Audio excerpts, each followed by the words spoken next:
Resolveu sua pendência lá, financeira? Eu quero saber Primeiramente, boa noite para você não, também. Boa noite também, mas eu já começo brigando porque você me liga o dia inteiro. Você me enche o diz o saco. dinheiro emprestado, né, filho? Tô nessa Não, maneira, que dinheiro emprestado? Aí. Amigo, é nessas horas também. Não, mas ó, um mês passado eu já te ajudei, não ajudei? Você já pouco. Pagou, cobrei um jurinho lá embaixo. Ô, louco. Jurei lá embaixo. Para, que 10 centavos por 10 mês. 10 centavos em cima de 2, né? Não, mas eu tô aí, tô caçando, tô precisando de ajuda, entendeu? Pra resolver minhas questões financeiras. Eu tenho a solução dos seus problemas. Então, mas quem quer? Quanto que é seu salário? Ultimamente tá praticamente negativo, e o salário, ó. Meu amigo, é o seguinte... quando a gente fala de dinheiro, a gente tem que buscar soluções. Certo. E eu tenho a solução exata para você. Você já ouviu falar no professor Raimundo? Sim, quem nunca ouviu falar no professor Raimundo? E o salário, ó. Vem assim. Então vamos falar com ele. Ai, professor Raimundo, seja bem-vindo. Obrigado. Seja bem-vindo aqui no Pocket Podcast. É uma honra para nós estar recebendo uma autoridade nas finanças. Obrigado. Né, com seu Payback. Payback Consultoria. E bem. Esse assunto é maravilhoso porque a gente está aqui discutindo sobre dinheiro e o dinheiro no mercado, né? É uma escassez sempre. Sim. E esse programa que nós trazemos aqui no Pocket, que é empresarial, então esse assunto que tem tudo a ver com a questão... Cada dia mais os empresários estão correndo atrás. E, graças a Deus, a maioria está buscando sempre uma expertise de alguém que possa melhorar os controles, de alguém que possa dar um caminho no mercado financeiro e trazer isso para dentro da empresa. Exatamente. O que o senhor tem a dizer para nós desse mundo fantástico após a sua apresentação, claro, né? Primeiramente, quero agradecer o convite, a Vilma e Falcone. Muito obrigado aqui pela receptividade de vocês, né? Pela tranquilidade que vocês passam para a gente, né? Muito bom, muito gostoso. Obrigada. Esse tema, apesar de da gente estar brincando com ele, eu acho que é o tema mais sério de todo o contexto da gestão. Eu tenho dentro da minha área de atuação, eu sempre quando abro uma aula de finanças, eu escrevo na lousa caixa. A caixa dentro da contabilidade, dentro da gestão financeira, é a referência para o dinheiro. Sim. Eu digo para os alunos sempre que não existe dentro da estrutura empresarial nenhum movimento que não passe pela conta caixa. Então, exatamente. Todos os movimentos que têm envolvimento dentro da gestão, dentro da estrutura do negócio, ele obrigatoriamente passa pela conta caixa. Ou para receber, obviamente, ou para pagar. Então, todos os movimentos estão conectados ligados à conta caixa. Daí a importância dela. E daí a importância do nosso trabalho, como você disse, da orientação, da formatação de uma regra profissional de trabalho, de estruturação de trabalho. Certo. Tá certo? Certinho, professor. Bom, eu vou te dizer que para mim vai ser uma aula essa entrevista hoje. A gente brincou, mas realmente é um tempo de escassez financeira. Você está precisando mesmo do empréstimo, é isso? Sim, não, tô. Mas não com o juro dela. Sim, mas eu falo, porque ela é contadora, consultora financeira, e o senhor vem com todo esse histórico de toda essa responsabilidade, Sim. para dizer, né, pela tua autoridade na área. E você já começou falando algo que é muito óbvio e a gente, às vezes, como empresário, não observa. Tudo é custo. Tudo é custo. Tudo. Passa Tudo é pelo custo. caixa. E esse processo de educação é um processo que eu acredito que seja muito árduo, né? Sim. Porque é difícil você reconhecer essa questão, né? Sim. Outro dia mesmo a gente estava entrevistando aqui um casal que tem uma empresa e ela quer segurar mais, fazer uma reserva ali, já pensar no 13º desde janeiro, ele já não, ele já... Então, assim... Quer impor os controles, difícil. ele é mais na emoção, não é? O senhor dá aula, mas dá aula o quê? Universitária? Isso, é nível universitário. Nível universitário. Falar um pouquinho da minha carreira, né? Vamos de onde que vem, né? O professor Raimundo. Por que o Isso. professor Raimundo? Bom, primeiro, porque eu sou realmente professor. E segundo, porque meu nome é Raimundo, né? Eu sou Raimundo de Souza Neto. O meu avô, né, que era o Raimundo de Souza, veio da Bahia e se estruturou aqui no interior de São Paulo. Ele tinha alguns negócios dentro da área rural, né? Ele atuava dentro da área rural. E por isso que eu herdei o nome dele. Eu nasci basicamente no mesmo dia que ele. Eu nasci no dia 22 de janeiro, se eu não estou enganado, ou ele era de 21 ou de 22 também, se eu não estou enganado. Então a gente tem o mesmo nome, com Y, né? A gente escreve o nome com Y. O dele era com Y também. É com Y, tá? É um baiano chique, né? É moderno já. É o que eu falei, ele é muito chique. É muito chique, é o Raimundo com Y. E dentro desse contexto, né, de ser professor e carregar aí a brincadeira do professor Raimundo, do Chico Anísio, Sim, sim. a minha vida acadêmica ela foi bastante intensa. Eu fiz 3 faculdades, né? Eu sou formado em Economia, Administração e Contabilidade. Né? Essa foi a base que eu tive de educação. A base. Só isso. E depois, Só a base. e depois a gente foi crescendo dentro do contexto, até por uma exigência do MEC, foi um lance legal, que o MEC passou a exigir que para você lecionar você precisava ter uma formação de pós-graduação. Então foi onde a gente começou a fazer os cursos de pós-graduação. Eu fiz primeiro um curso de metodologia e didática do ensino superior. Esse curso abriu um leque muito abrangente de conhecimento, de percepção, de comportamento em sala de aula, né? Eu falei, a gente aprendeu mais ou menos como o cantor aprende a dominar palco, né? Sim, sim, exatamente. Sim. Vou virar cantor, quero tocar, quero cantar, quero dançar eventualmente, então ele precisa dominar palco. E a gente aprendeu a dominar o palco da sala de aula. Então a didática, a forma de conduzir, a leitura de se o aluno está acompanhando ou não está. Né? E se ele está disperso ou não. Se você está passando mais do que... Está passando feijoada para bebê, se está passando leitinho para adulto. Isso, né? exatamente. Então você aprende a dosar isso. Na sequência, a gente fez um outro curso que era de gestão estratégica de negócio, né? Que também dentro da pós-graduação. E foi um curso também que deu uma abertura muito interessante para o contexto da estratégia. Então, como é que a gente trata a estratégia? Quando a gente está falando do caixa, é uma estratégia. Essas 2 pessoas que vocês citaram aí, 2 empresários, é a questão da estratégia. Então, eles precisam afinar a estratégia e definir que parte do recurso vai para investimentos, vai para novos negócios e parte do recurso vai para honrar os compromissos de caixa. Certo. Então, eles precisam dosar isso. E, na sequência, aí a gente já tinha começado a lecionar. Eu fui lecionando dentro das áreas de contabilidade, finanças e economia. E eu fui fazer o mestrado na PUC de São Paulo. Então foram 4 anos de uma luta árdua. Minha esposa, que nos acompanha aqui, ela sofreu pagou bastante. A guerreira. Porque era uma luta doida e principalmente quando a gente começa a escrever a dissertação, nem barulho pode ter, porque a gente lia muito, pesquisava muito. Naquela época a internet não era como é hoje, né? Eu concluí o mestrado em 2001. Então, estava engatinhando. Estava engatinhando a internet. A internet era discada, né? Você tinha que usar a linha telefônica para poder consultar alguma coisa na internet. E não tinha tanto banco de dados como tem hoje, né? Sim, a quantidade e a qualidade das informações era extremamente Então, a quantidade inferior. de livros que a gente acabou lendo, a quantidade de material que a gente acabou gerando, né? Porque você mesmo acaba escrevendo, né? Então, eu gerei, para você ter uma ideia, acho que mais de 10 artigos que foram publicados na Gazeta Mercantil, aquele jornal de negócios. É o melhor do Brasil, o maior do Brasil. Né? Agora que fechou, ele até fechou, não existe mais. Mas a valor, enquanto a valor econômico, né, que agora é da Rede Globo, do Grupo Isto Globo. É, né? A revista Isto É. Então eu publiquei bastante. Acho que a valor econômico é da Exame agora, Exame, né? Publiquei em bastante mídias, né, de divulgação aí dentro do segmento, e alguns conselhos de contabilidade. E em algumas faculdades também reproduziram o nosso trabalho. E a própria PUC, ela tinha um projeto lá chamado COGEAI, e ela publicou o meu artigo dentro de um livro. Eu tenho até como um troféu, né? Foi muito bacana. Era muito difícil publicar era muito complicado naquela época. Então o artigo tinha que ser muito bem elaborado e eu tive um bom orientador, meu professor José Carlos Marion, acho que é um dos ícones da contabilidade. Marion foi meu orientador de mestrado. Na minha banca foi Marion, Sérgio de Udícipas e professora Adriana quer dizer, só os feras da área da ciência contábil. Graças a Deus tive essa sorte, né? Esse privilégio, né, de conviver com esses caras. É um misto de sorte com honra, né?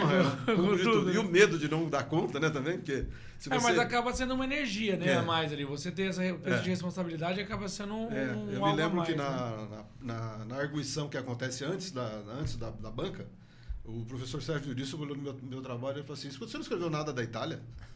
É porque eu estava falando de empresas familiares, né, gestão de empresas familiares. Ele falou: você não escreveu nada da Itália? Eu olhei para ele e falei: como assim? Ele falou: a Itália é um berço da empresa familiar. Da empresa familiar. Se você não escreveu, você não passa. Eu falei: caramba, e agora? Ele falou: você tem 40 dias para escrever sobre a Itália. Eu falei: meu Deus do céu. Não acredito. Aí fui correndo em conseguir contato com a chancelaria italiana, como é que é o nome? Igual Itamaraty, nossa. Os diplomatas, né? Chama? Embaixada. Embaixada. Consegui com a embaixada italiana e eles me cederam o material. Né? Que legal. Até me filiei a uns grupos de Brasil e Itália lá, e acabei me filiando a algumas coisas e recebi desse pessoal uma quantidade muito interessante de material. E eles falavam não só da Itália, mas eles falavam da Holanda, da Bélgica, eles falavam dos Países Baixos, né? Falavam da Índia. A Índia me surpreendeu. Foi uma pesquisa incrível. É uma pesquisa, né, fantástica. Professor? Tudo isso dentro do contexto de empresa familiar e também dentro do contexto da gestão empresarial e financeira. Foi muito bacana. Então, por que eu estou enfatizando isso? Porque lá no mestrado, foi onde saiu o nome da minha empresa, né? Sim, o Payback. O Payback. Então, a gente calculava muito Payback, virava e mexia. Dizia: vamos fazer o Payback dessa empresa, vamos calcular aqui. Eu criava um estudo de caso, criava uma situação. E a gente acabava desenvolvendo o Payback. Eu falei: pô, esse nome é um nome bacana. O Payback, ao pé da letra, é o retorno do investimento. Sim. Né? Também tem a tradução para o troco, né? Uma resposta, alguma coisa nesse tipo. O resultado é igual, mas é diferente. É igual, mas é diferente. Mas a gente usa, eu trouxe como sendo um período de recuperação do investimento. Então, na Payback consultoria, o teu período vai ser o menor possível. Né? Então, é essa a propaganda que a gente consultoria, de fato, é voltada a isso. A gerar eficiência, no investimento. Negócio, exatamente. E aí, professor, como foi compartilhar essa tua vida acadêmica, toda essa experiência, essas pesquisas, e trazer tudo isso para a tua empresa? Tá. Bom, como eu disse, o desejo de abrir um negócio, ele não existia até então. Então, lá, nesse convívio do mestrado, que a gente ia para a PUC, era toda terça-feira, a gente viajava para São Paulo, saía daqui de manhã, passava o dia todo e retornava na madrugada da quarta, 4, 5 horas da manhã, e às 8 estava na empresa trabalhando. Eu era do mundo corporativo, então você tinha que trabalhar e não tinha jeito. E à noite eu dava aula, já ia essa correria toda e não tinha como parar. Quer ser jovem, já dando aula, saiu da faculdade. Já estava no embalo. Já nessa energia, né? E aí, quando veio a decisão, né, eu falei: não, eu vou partir para o mundo corporativo, foi justamente um pouquinho da inversão. Vocês lembram da TAM, da agência da TAM, da Iracel e do Zanini, se não me engano, do marido? E eles me ligaram: irmão, você pode fazer um projeto para mim? De treinamento da nossa equipe? Eu falei: posso, claro. Era um treinamento mais de gestão, aí nós fizemos um treinamento para ele e eu não tinha horário para fazer isso. Eu falei: eu não tenho horário. Ela falou: que hora que você acorda? Eu falei: 6h30 por aí eu já estou acordado. Eu falei: então acorda um pouquinho mais cedo, você vai chegar aqui na empresa um pouquinho antes das 7, nós vamos fazer das 7 às 8. Você faz um treinamento para a turma aqui. Foi o primeiro. Que bacana. Aí a Uniodonto lá de Catanduva me convidou também para fazer um projeto de estruturação do negócio. Legal, ele começou pequeno. Mas tudo isso...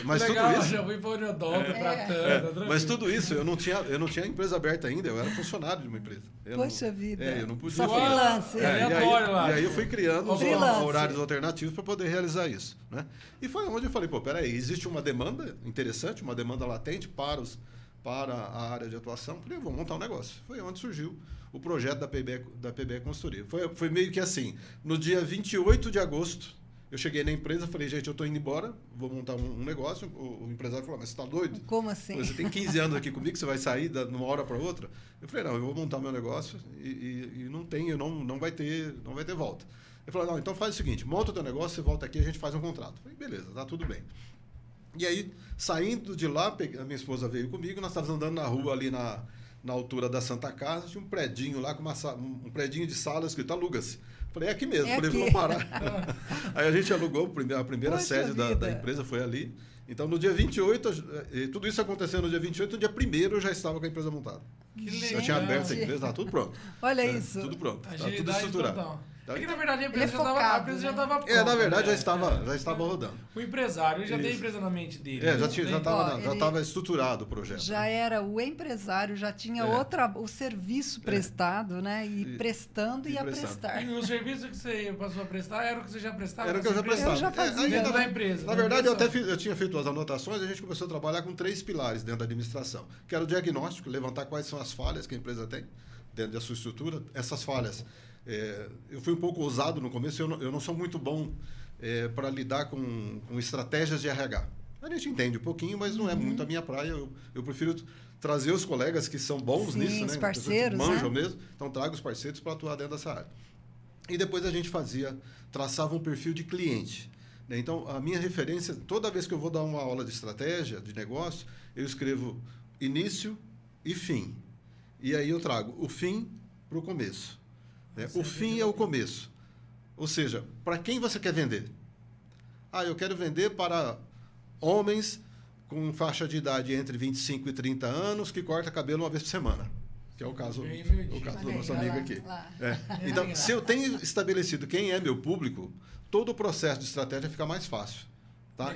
Então eu não vou ter um padrão de corte de cabelo de 0 a 15, porque não vai fazer parte da leitura desse público que eu escolhi, e também não vou ter um corte de cabelo, um corte de barba que seja, com idade maior de 35 e muito menos público feminino. Sim. Então eu vou ter um salão de beleza, um salão de cabelo masculino. Se bem que hoje em dia tem barbearia, tem barbearia pra mulher já, tem também. Não se sabe mais se a barbearia é para homem ou para mulher. Né? Tem todos os gostos hoje, todas as pedidas. Sim. Mas isso faz parte do novo mundo, de uma nova chamada. Também é algo que entraria numa estratégia. Que é objeto de estratégia. Sim, a gente está brincando aqui, mas quando a gente faz um projeto que a gente realiza dentro das faculdades, dentro dos cursos, principalmente na pós-graduação, é você abrir o seu negócio. Então, a referência é para quem eu vou vender. E eu dou as opções. Você pode vender para a terceira idade, para homens, para mulheres, para crianças, né? E para o LGBTQIA+. Você tem essa opção. E pet. O que você quer vender? Para quem você quer vender? De que forma você quer conduzir? O pet já entra com um... O pet, por incrível que pareça, a gente fala, mas o pet escolhe. Olha, lá em casa escolhe, lá em casa o pet é que manda. Sim. Né? O pet manda. Então, é meio que o dono do pet, né? A pessoa que tem o pet, tutor, né? O tutor do pet, ele pensa com o coração do pet. Não, com certeza. É meio que assim. Né?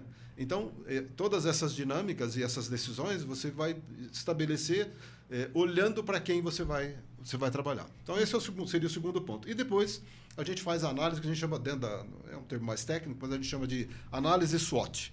A gente avalia os pontos fortes e pontos fracos, né, dentro de uma estrutura e estabelece os planos de ação.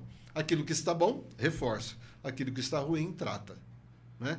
E cria um plano de ação para melhorar o que está bom e para cuidar daquilo que não está tão bom. Então, você vai atuando dentro dessas duas frentes. Se a tua venda, a tua área comercial é boa, o teu marketing é bom, a tua chamada é boa e gera caixa, mantém. Ou, preferencialmente, melhora isso. Olha, você tem um custo muito alto, você tem um aluguel muito caro, você tem uma despesa muito alta, vamos tratar isso. Então, você vem tratando aqui o custo e vem, ao mesmo tempo, você vai formatando aí o casamento dessas duas coisas. Então, quanto melhor a venda, melhor a rentabilidade e melhor o controle, maior vai ser a sua lucratividade. Cada segmento tem uma regra de lucratividade. Nós falávamos aqui de salão de beleza. Então, cervejista tem outra regra de lucratividade. E a indústria tem outra e o agronegócio tem outra. Então, cada setor, né, que a gente fala dentro dos negócios, ele tem uma regra. Não é uma regra escrita, mas é uma regra meio que padrão. Né, é uma cultura de você atuar todo mundo mais ou menos com a mesma margem, com as mesmas lucratividades. Ganha mais aquele que administrar melhor os pontos fortes e que conseguir ajustar os pontos fracos. Bom, tudo isso que eu estou falando aqui foi até 2018. Então, isso aqui, um trabalho nesse nível, ele demorava 12 meses, às vezes um pouco mais, para você estruturar toda a empresa. De 2019 para frente, isso tudo mudou. Então, o mercado passou a exigir da gente uma entrega muito rápida. Olha, eu quero que você resolva o problema da minha empresa em 3 meses, e não mais em 6 ou 1 ano. Né? Então, o que a gente precisou lançar mão? De uma estrutura de informatização, de plataformas digitais e de apoio, de tecnologia. E isso custa muito caro. Né? Tudo isso, e esse infelizmente, é um trabalho diário que a empresa tem que ter. É um trabalho diário que você tem que fazer. Quando o professor que tem essa empresa de gestão, de consultoria, chega na empresa, tem que estar pronto. Sim. Porque se nós pensarmos lá atrás, não tinha todo esse equilíbrio. Então, muitas vezes, era passado para a sua equipe acabar fazendo aquilo que era diário deles. Ainda existe, Vilma, uma confusão de alguns empresários, que ele acha que o consultor... Então, existe a diferença entre o consultor e o assessor. É o funcionário externo dele. Isso, exatamente. O consultor não é um funcionário externo. O consultor, eu brinco, até tem uma história muito interessante, que eu vou contar agora, acho que caberia aqui até para a gente quebrar um pouquinho o gelo. Tem a história de um pastor de ovelhas, e ele está lá com os animais dele no pasto, e de repente para um carrão bacana, um cara com um laptop, e ele liga ali as antenas e tal, e fala assim, pastor, se eu acertar quantos animais você tem aí no pasto, você me dá um? Ele fala, claro, se você acertar, eu te dou um. Então ele entra lá, calcula e tal, você tem 47 animais aí. Ele fala, beleza, exatamente isso, é muito bom. Então pode pegar um animal. Ele pega o animal, coloca no carro, e a hora que antes dele sair, o pastor fala, escuta, se eu acertar a tua profissão, você me devolve o animal? Eu devolvo. Ele falou, você é consultor. Como é que o senhor sabe? Ele falou, primeiro, ninguém te chamou aqui. Segundo, você está me dando uma informação que eu já tinha. E terceiro, que você não entende absolutamente nada no meu negócio. Porque o que você pegou é um cachorro e não uma ovelha. Você pegou o animal errado. Né? Então, às vezes a gente chega para prestar um serviço de consultoria. Eu, por exemplo, eu sou muito urbano, né? Eu nasci, cresci dentro, né, de cidade. Eu entendo muito pouco de animal. Se eu ver um animal deitado, um boi, eu não sei se é boi ou vaca. Não tenho a menor ideia. Tem que olhar por baixo. Não tenho. Tem gente que. Quem é do ramo fala, não. Só de se olhar, você sabe quem é boi e quem é vaca. Mas eu não entendo.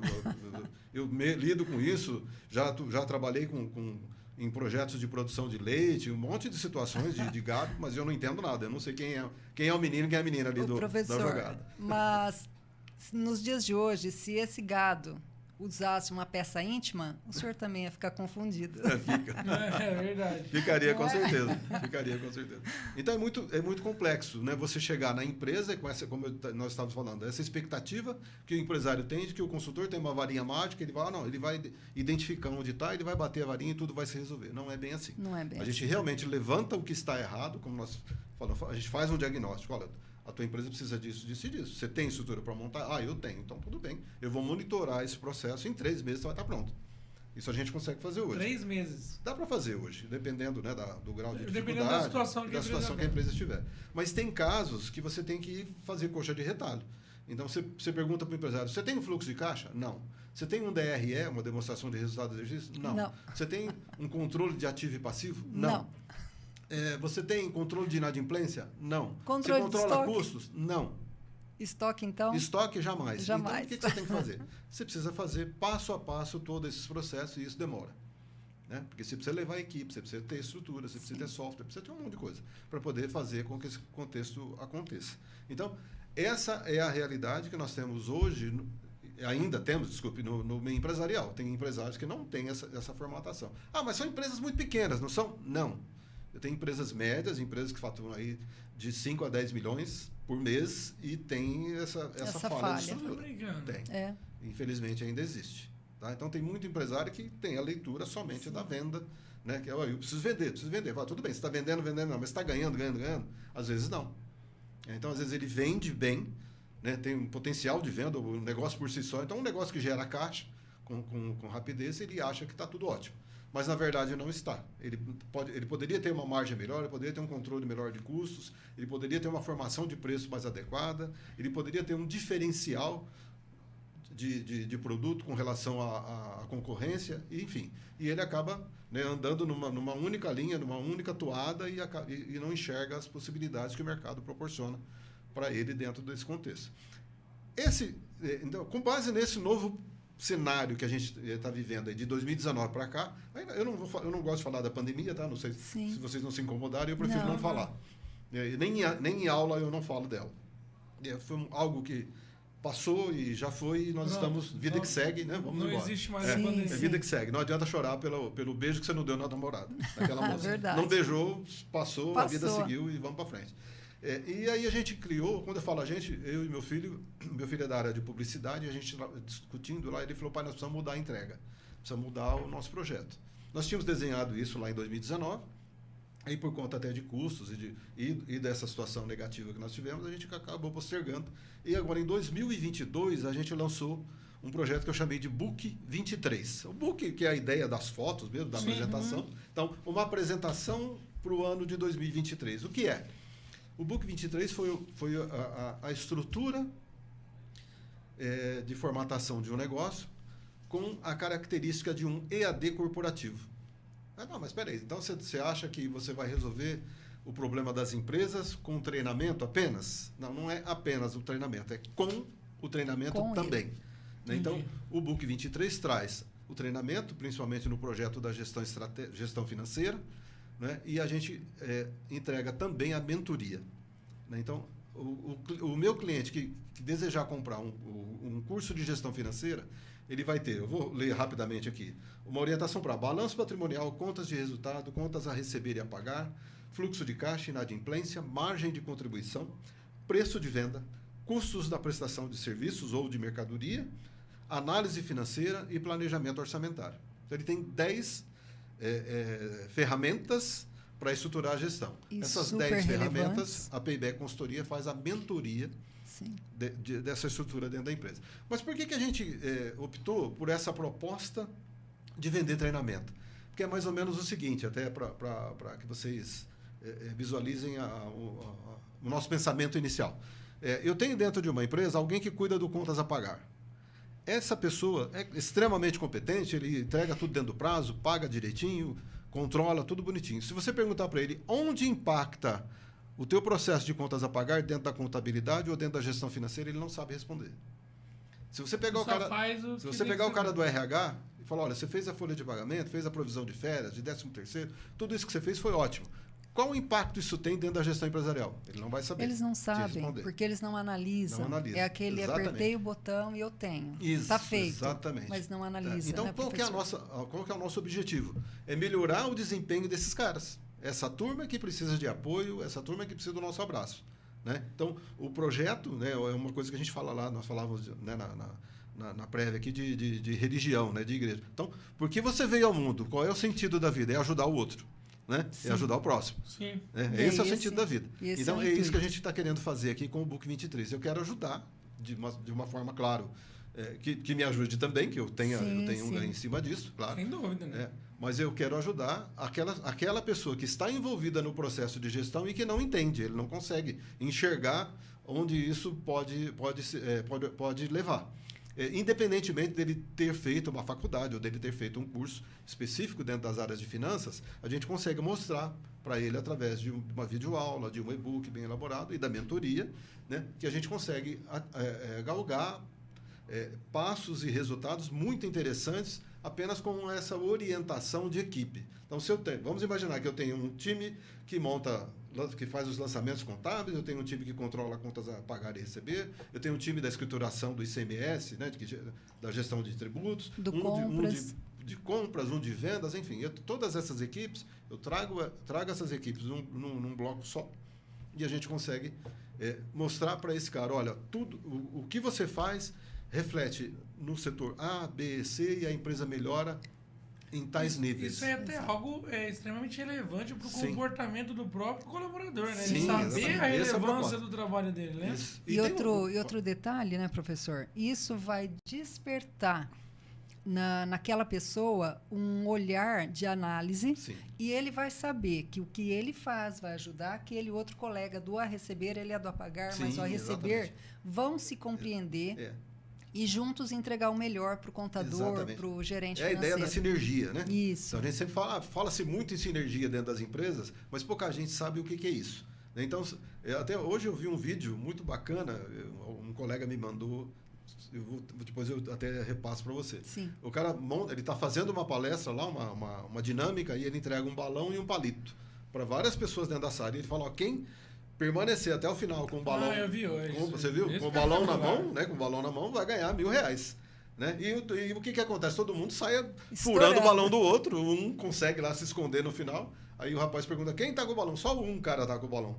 Aí ele fala, qual foi a pergunta, qual foi a determinação que nós fizemos? Quem ficar com o balão cheio ganha R$1.000. E ninguém mandou você furar o balão do outro. Não era para você furar o do outro. Né? Tô com um monte de dinheiro aqui. Ele tô com um monte de dinheiro que era para distribuir R$1.000 para cada um.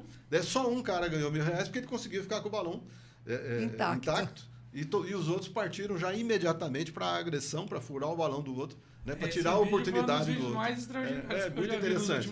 É muito interessante. Então, a sinergia é isso, né? Teve um outro episódio que aconteceu comigo. Eu estava na internet lá e uma pessoa fez um comentário relacionado ao comportamento das pessoas e tal. E eu peguei e respondi. Falei, as pessoas precisam de um pouco mais de fé, né? Aí a pessoa, eu sou contra padres, eu sou contra pastores, eu sou contra a religião. Eu acho que as pessoas precisam acreditar na honestidade do outro, na partilha que o outro faz para você, no relacionamento que o outro tem, aceitar as diferenças, aceitar não sei o quê, não sei o quê, não sei o quê. Aí, na hora que ele terminou de escrever, eu falei, isso foi exatamente, você entende perfeitamente o que é ter fé. Ter fé é isso. Nós não estamos falando de religião. Aí você fala, eu sou contra padre, eu sou contra pastor. Pode ser, não tem problema. Mas eu acho que a gente tem que aceitar as diferenças. Lógico, então você não está aceitando a diferença. Você mesmo está criticando. Então, ter fé é isso. Né? É acreditar na condição do próximo, aquilo que o próximo pode gerar e de que maneira você pode contribuir para esse próximo. Saber. Então, o mundo corporativo é assim. E essa nossa proposta, ela está indo diretamente a esse contexto. E tem um outro detalhe, as empresas, o que as empresas estão fazendo? Eu não posso tirar 20 pessoas para mandar para o Raimundo, né, para a escolinha do professor Raimundo, para fazer um curso. Se eu tirar 20 pessoas da minha operação durante um dia... Sem condições. Eu não opero. Você não opera, né? Então você vai ficar sem braço. Sim, né? É a expressão que a gente usa, né? Eu estou sem braço para realizar tal projeto. Eu vou tirar o braço do cara. Então o que a gente está propondo? Que a empresa, a gente negocia o Book 23, a gente negocia o curso de gestão financeira com a empresa. A empresa, você compra um curso para 10 pessoas, 20 pessoas, ele vai fazer isso no EAD. Ele vai ter a videoaula, ele vai ter o e-book. E numa determinada sequência que a própria empresa determina, a gente faz a mentoria. Acompanha se o cara está indo bem, se não está, se o cara tem dúvidas ou não. Você vai conduzindo esse contexto, né, esse projeto, dentro de uma mentoria, e a empresa não perde o braço. Né? E a empresa está gerando um benefício para o colaborador. Olha, estou te dando um curso de gestão financeira, são 10 módulos daqui, o professor Raimundo está falando, e você pode fazer. Então, ele está recebendo da empresa um presente, vamos chamar assim. Ele está recebendo um presente, um bônus ali, para que ele faça um curso sem necessariamente ele ter que gastar e sem que ele tenha que se ausentar do horário de emprego. Algumas empresas estão separando, normalmente a sexta-feira à tarde, eles estão separando a sexta-feira à tarde como um horário de treinamento. Você não está sem trabalhar, você está trabalhando, fazendo um treinamento, melhorando a sua condição de trabalho. Eu tenho um amigo que trabalha com engenharia e quando ele vai contratar alguém para trabalhar com ele, ele tem lá um curso. Na verdade, não é um curso digital, não é um EAD, mas assim, não é uma plataforma. Tá. É um curso que a pessoa lê as aulas lá e tal, ele já tem pronto. Então ele não precisa ficar comprando para cada um. Então ele já tem um curso lá. Isso, legal. Que ele elaborou e tal. Então, o primeiro mês de trabalho da pessoa é o treinamento. É o treinamento. Poxa. Então a pessoa não tem nada, não passa projeto nenhum para ele. E ele, depois que começou a fazer isso, foi extremamente superior à maneira que ele recebe o cara. Porque a base de conhecimento que ele precisa, ele já separou ali e criou um material para ele. Então, voltando, né, dentro dessa nossa ótica, e em cima do que o Falcone falou também, o empresário ele acaba formatando, né, criando uma nova convicção de o que é o negócio. Eu tenho uma atividade, eu tenho um ramo de atividade que eu preciso de toda essa estrutura, mas ao mesmo tempo ele precisa enxergar que ele tem uma equipe e essa equipe ela precisa ter a sinergia com o pensamento que ele tem, com a proposta que ele tem, o projeto que ele tem acerca daquele negócio. Se ele quer expandir, se ele quer criar e se transformar em rede de franquias, se ele quer dominar o mercado internacional, tudo depende daquilo que o empresário sonha, né? Tudo parte do sonho do empresário. Tá? E o nosso propósito é esse, é trazer essa ideia da educação, então juntando, né? Eu juntando aqui as duas coisas que eu adoro fazer, que é trabalhar com aula e trabalhar com gestão empresarial, são duas coisas que eu gosto muito de fazer. Ou seja, você dá aula o tempo todo. Né? Acaba sendo o tempo todo um estudo. O estudo unindo a teoria com a prática, né, professor? Isso, você une a teoria e a prática. E é muito interessante que às vezes você está desenvolvendo ali num projeto, por exemplo, um projeto de viabilidade, ou mesmo num valuation, hoje, que é uma coisa mais normal a gente fazer, às vezes dá um branco e fala, puxa vida, como que é mesmo essa fórmula? Aí você tem que sair buscando material, né, para achar as fórmulas, né? Traz HP, traz planilhas para poder relembrar as fórmulas. Então, o tempo todo você tem que estar estudando. E hoje tem aí a facilidade da internet, né? Não só pelo chat GPT da vida, mas dá para você consultar muita coisa e trazer muito material bom, né, para você evoluir como profissional, né, e, consequentemente, aplicar isso dentro de um contexto de gestão empresarial e financeira. O senhor falou a respeito do chat GPT, e não sei quem foi recentemente que me disse que não sei quem na trabalho de faculdade joga tudo no chat GPT. E já saiu, acho que 5 scripts, pelo menos, que identificam se aquilo ali foi gerado por inteligência artificial. Pela maneira de escrever e tudo mais. Então, tem um formato. Depende da forma, né? Depende da forma de diagramação. Como você identificar. Então, assim, já de GPT não vai ser a solução. Todo mundo tem medo. Ainda mais nessas áreas de finanças. Tem um monte de área o que a gente precisa, às vezes em casa com a minha esposa, a gente discute um pouco sobre essas tecnologias e esse avanço todo, né? E o que a gente fala é o seguinte, desde que seja usado pelo bem, para o bem, né? Então, se você utilizar isso para gerar boas informações e boas orientações, ótimo. A nossa preocupação é que isso seja utilizado de forma equivocada, né? Mas se for utilizado para trazer o bem, para promover o bem para as pessoas, bacana, é ótimo. Isso vai fazer parte do nosso dia a dia de forma natural. Né, de forma natural. O professor que entrar em sala e falar para o aluno desliga o celular, infelizmente ele está fora do contexto. Ou o professor que entrar em sala de aula e pedir para o aluno não entrar na internet, ele está fora de contexto. Então, eu, ao contrário, falo, gente, liga o celular ou liga aí o computador e bota aí no Google, porque aquilo que eu falar, eu faço questão que vocês confirmem se o que eu estou falando é verdade, se o que eu estou falando faz sentido dentro da atividade que você desenvolve. Né? É mais ou menos essa linha que o professor precisa ter. A gente precisa ser testado também. Com né? A gente certeza. precisa ser chamado, E uma coisa também caiu um pouco de conceito essa questão, porque hoje o resultado se dá pelo profissional que a pessoa é. Se o cara quiser chegar na escola lá e ficar no celular, no Instagram, exatamente o retorno, né? Ele não terá o payback. Ele não vai ter payback. A internet tem tudo. Você já pode usar ela para o bem e para o mal. A questão de se ela vai ser usada não é se alguém que está criando o chat GPT ou qualquer outra ferramenta vai usar, é o usuário. Quem usa todas as ferramentas é o usuário.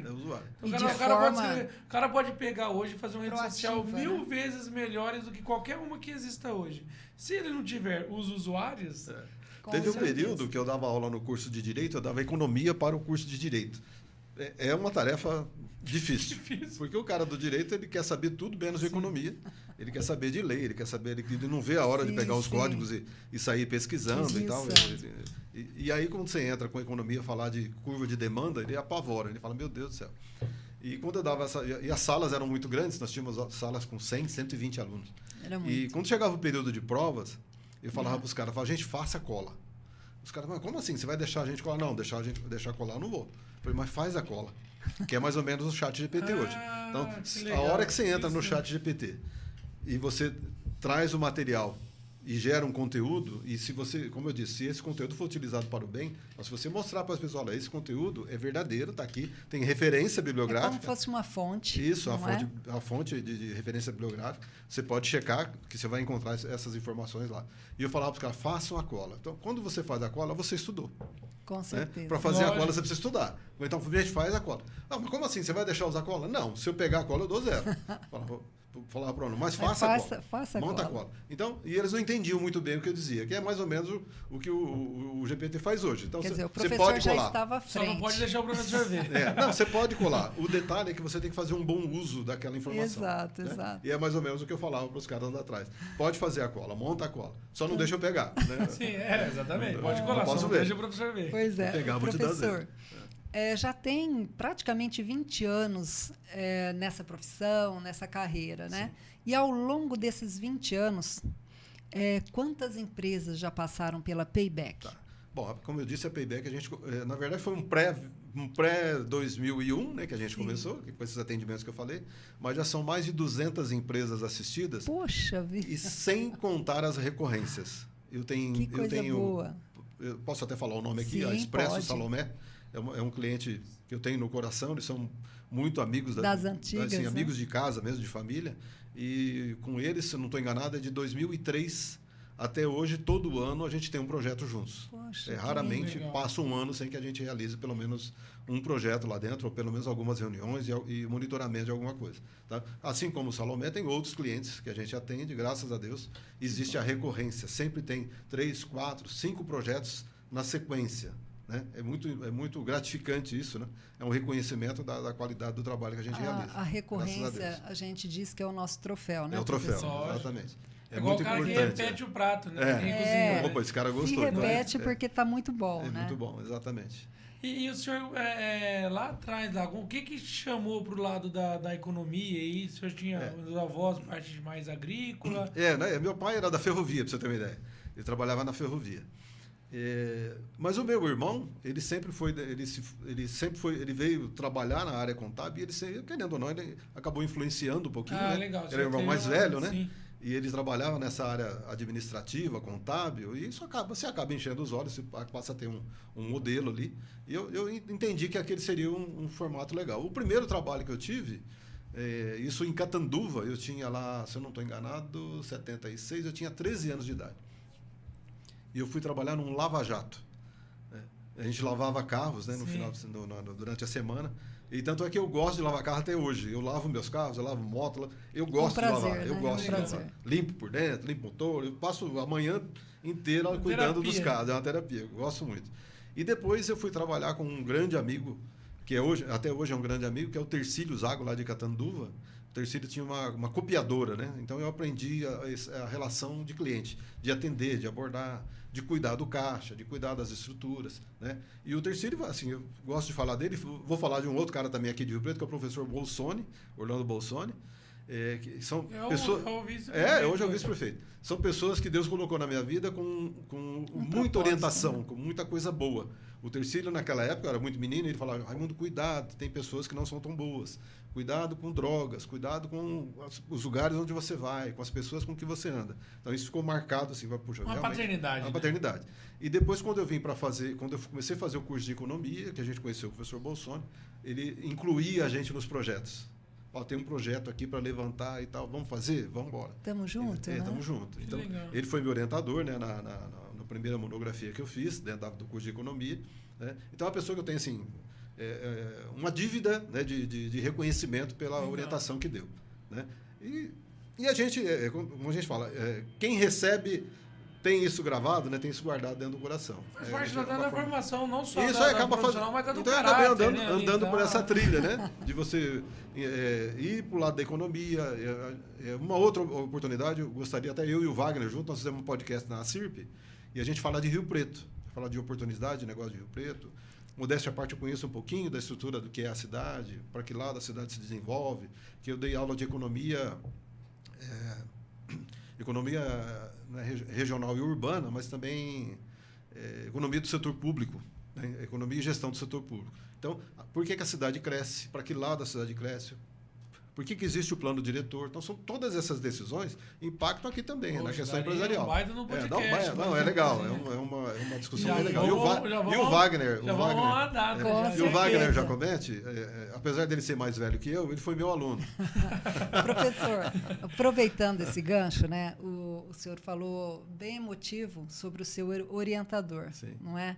Que essa paternidade, isso jamais se esquece. Sim, de fato. E antes de eu conhecê-lo, já tinha ouvido falar seu nome. Ah, é? E assim como o senhor teve esse orientador, Sim. o Wagner, ele falou com todo esse carinho da sua orientação.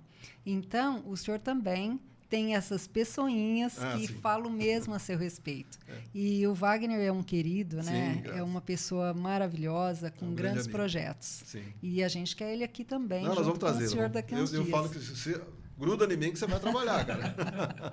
Mas ele trabalha, eu acho que trabalha até mais que eu. Eu ando meio vagabundo ultimamente. Estou trabalhando bem pouco. Eu estou tirando o pé, estou meio devagar. Agora vamos saindo um pouquinho da sua história, assim, vamos falar a respeito da economia de uma maneira geral. Tá. Esses dias eu vi na Jovem Pan, tava ouvindo, não lembro quem que era, tava falando, e tava no trânsito e tal, e foi algo que me prendeu ali. Porque o meu irmão mais velho, mais que eu, né, único, né, na verdade, e na época de escola dele, eu lembro dele sofrer porque ele tinha que decorar a tabela periódica. Ah, tá. Né? E aí, na minha época, eu já não precisava da tabela periódica, mas eu tinha que ter ela pregada lá no final do livro, lá para uma consulta, levava no dia da prova, enfim. E hoje em dia, né? Não se tem mais nada. E aí, eu tô falando da tabela periódica por quê? Porque ele falou assim, cara, quantas vezes essa semana você falou alguma coisa ou pensou esse mês, esse ano, nos últimos tempos, você pensou na tabela periódica? Você precisou constar. Não. Ele perguntando, tipo, retoricamente, quantas vezes? Nenhuma. Nenhuma. Né? Aí eu disse, quantas vezes você mexeu com o dinheiro? Certo? Ou seja, ele estava tentando ali colocar qual que é a importância de algo que nós não temos hoje nas escolas, na grade curricular, que é o quê? A aula de economia. Mesmo. De orientação Né? financeira. Exatamente, orientação financeira. Sim. E não preciso nem falar, você tem contato com isso desde sempre e é um baita de um... Seu currículo fala por si, né? Mas essa aula que o senhor está dando aqui pra gente, o que o senhor enxerga a respeito disso e quais medidas deveriam ou já estão, o senhor que já está dentro da parte aí de ensino, né? Sim. Você já tem algo sendo criado? De grade curricular, você Sim. fala? A gente quer dizer ainda desde os do pequenininhos pequeno, lá. desde pequeno. Bom, desde o maternal, na realidade. eu vou falar de uma coisa bem antiga, de quando eu comecei a fazer a faculdade, de economia principalmente, eu fui estudar lá, peguei um material para estudar no final dos anos 60 e início dos anos 70, mas mais especificamente 69, tinha um camarada que foi muito polêmico na política brasileira, chamado Leonel Brizola. Você lembra desse cara? Sim, sim. E o Brizola tinha um projeto do Leonel Brizola, que ele era ministro de alguma coisa, não me lembro o que agora, mas ele tinha criado um projeto que era o CIAPS. O CIAPS era um conceito de você manter a criança na escola o dia todo. Então a criança entraria às 7 da manhã e sairia só às 5 da tarde. Então ele teria toda a parte da manhã com orientação pedagógica de português, matemática, enfim. As básicas. Teria o horário de refeições, a parte da tarde ele teria exercícios físicos, recreação, mas também a criança teria naquela época a gente chamava de estudos sociais. Né? Lembra do OSPB, né? Organização Social de Política e tal. E era da Política do Brasil. Estudos sociais. Era uma graduação, né? Você tinha História, Geografia e Estudos Sociais. Meu pai era formado em História, Geografia e Estudos Sociais. Então, na verdade, qual era a ótica dessa discussão? Era introduzir a criança num cenário de socialização mesmo, da criança saber sobre religião, saber sobre trabalho, saber o valor das coisas, saber sobre dinheiro, inclusive. Né? Então, fazia parte de uma grade curricular. Veja bem, então, eu não teria molecada na rua. Naquela época não tinha essa regra dos 16 anos. Né? Até não sei se vocês sabem isso, em economia tem uma regra que a gente chama de PEA, População Economicamente Ativa. Você é PEA, no caso do Brasil, após os 16 anos, e é não PEA até os 16 e é não PEA após os 64 de idade. Então, você é considerado que você não produz mais depois de 64 e não pode produzir até os 16. Uhum. Né? Então, esse intervalo, né, do PEA, então, mais 16 mais até 64, é que a sociedade precisa produzir, né? Claro, e para bancar esses dois lados. E lá naquela época do Brizola, qual que era o projeto? que a criança, quando ele terminasse o colegial, naquela época chamava o colegial, quando você concluísse o colegial, ou pelo menos estivesse na fase de entrar na opção dos ensinos técnicos, que ela já tivesse magistério, a noção, magistério, você já teria noção do que é trabalhar, do que é cuidar de recursos, do que é ter a relação familiar. Sim, chegava isso, né? Na idade pronto bacana. Ali para já. Era um projeto bacana. Aí, como você perguntou, o que você acha que deveria ter? Eu acho que nós deveríamos voltar a essa escala da criança ficar mais tempo dentro da sala de aula.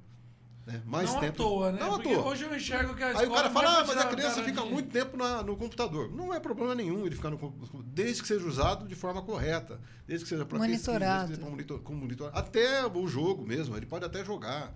Ele pode jogar lá o Medal of Honor, né? Que é lembra do Resgate Soldado Ryan, do filme? Joga o Medal of Honor, você vai ver o mesmo filme, né? Sim, o filme jogado ali. Então, quem assistiu o filme vai se dar bem no jogo, né? Vai conseguir acertar o cara na torre, ou o cara da torre. Enfim. Tem uma série de situações que você aprende com um jogo de videogame. Né? Sim, então, sem dúvida. Tem várias coisas que você pode aprender ali no jogo de videogame. Então, eu não estou negando aqui o período que a criança fica em contato com a tecnologia. Com a tecnologia, não. Muito pelo contrário. O que eu entendo é que a criança não pode ficar solta, sem obrigações, que é o que o Brizola falava lá atrás, né? Independentemente de partido, né? Eu não estou falando nada de partido aqui, estou falando de uma ideia que o Brizola teve lá atrás. O fulano falou algo e é interessante. E depois nós entramos com uma ótica, mesmo no meu tempo, mesmo que quando eu fazia o ginasial, né? Naquela época, era um regime militar, então tinha muitas regras complicadas, né? Para o período. Né? Então era muito forte, matemática, português era muito forte, geografia era muito forte, mas essas áreas de socialização não, eram ruins. Era uma linha totalmente equivocada de socialização, entendeu? E aí, hoje eu entendo que se houver um projeto para a sociedade, né? Então, falando com foco político, o que eu penso em política? Nem a direita, nem a esquerda. Né? Então, a liberdade, né? Acho que o liberalismo é a melhor forma de condução. É que hoje quem adota mais o liberalismo acaba sendo a direita, né? Mas, e o liberalismo para que a criança cresça com uma boa formação, com uma boa leitura de mundo. Né? Então eu penso isso, posso estar errado, né? Não sou o dono da verdade. Mas o senhor como professor, assim. O senhor já enxerga assim, é muito palpável a diferença dos seres humanos que estão sendo gerados? Sim. Os caráteres, os interesses. Sim, é complicado. Porque eu já vejo né? isso. Porque, é pesado. Eu me divorciei recentemente. Parabéns. Então você é um cara solteiro novamente. Não, nunca mais, né? Divorciado, nunca mais. É que Deus te dá a chance de ser feliz uma única vez. Você nasce até, não case, né? Sim. Aí você casou. Você não casou de novo, casou? Então, por favor, não faça. Não faça isso. Não repita isso. Aproveita a chance que Deus te deu. É a segunda chance que Deus está te dando. De acesso à felicidade. Mas não case. Aí, acesso à felicidade casando. Custa muito caro. Tanto casar quanto descasar é muito caro. Então falou, por isso olhando pela ótica financeira, não faça. Sim, mas eu falo assim, aí naturalmente eu saí com alguns amigos e tal. Eu não vou te emprestar mais, você quer casar, né? Não vou te emprestar mais. Não, é pra casar. Não. É para quitar o outro. Quitar o débito anterior. Para quitar o anterior. Mas assim, eu saí alguns dias e, cara, um mercado de pessoas, eu tô falando. Não tô nem falando a questão, eu estou solteiro na balada, vamos dizer assim, né? Conhecendo pessoas novas. Cara, não tem como. Tipo assim, os lugares estão. Né? Já tenho um filho, tenho a minha empresa, enfim, para minha formação, ali não é um ambiente onde você vai encontrar nada de bom. E é a juventude de hoje. Mas isso, na verdade, nós estamos falando de ciclo de vida, né? São fases que nós vivemos também. Eu já fui cabeludo, por incrível que pareça, já tive cabelo. Bastante, né? Já fui cabeludo, usei Black Power, né? Sim, mas nos seus 20 anos você não tinha. Menos não, ainda. Tudo bem, mas nos seus 20 anos você não se via os comportamentos dos 20 anos de hoje. Isso, é diferente. Era diferente. Não que esse cara que mas era diferente, Falcone, por uma situação de necessidade até na época. Então nós tínhamos que trabalhar. Né? Então, para estudar, eu precisava trabalhar, porque eu fui estudar em escola particular. Né? A faculdade era na escola particular. Então eu tinha que trabalhar para pagar a mensalidade da faculdade. Não tinha como ser diferente. Sim. Né? E hoje, eu falo isso até pelo meu próprio filho. Eu, graças a Deus, como eu estava dentro da Unip, eu consegui dar a ele uma faculdade onde eu paguei muito pouco. Praticamente não paguei. Né? Paguei bem pouquinho. Então, mas isso está relacionado a ciclo, né? Então, você casou. A mudança de comportamento depois de casado, é claro, ela acontece de forma natural. Ter um filho, então, muda completamente a nossa vida. Sim. E à medida que você vai amadurecendo, você vai passar por várias mudanças, hein? Você é muito jovem. Tem muita coisa boa que vai acontecer com você. Eu ainda vou muita perder, coisa eu ainda vou vai perder perder cabelo. E muita coisa que você ainda vai se preocupar. Mas vai chegar um momento que você vai falar assim, opa, peraí. Eu acho que eu perdi o norte das coisas. Por que eu fazia isso? Né? Por que eu tinha essa preocupação? Não tinha noção. Por que eu tinha a preocupação da vaidade? Um outro programa que nós vamos falar de pecado. Tá? Sim, Os 7 sim. pecados, a gente pode falar um dia inteiro de pecado aqui. Eu uso o pecado para falar de gestão empresarial. Então tem a questão da vaidade. Né? Então, eu preciso ter uma casa bacana, um carro bacana, uma namorada bonita, eu preciso ir ao impressionar. restaurante. Aí eu preciso ser formado, ser empresário, ser educador, enfim. Tudo isso é vaidade. Né? Então, se você prestar atenção, a vida é muito mais simples do que isso. Né?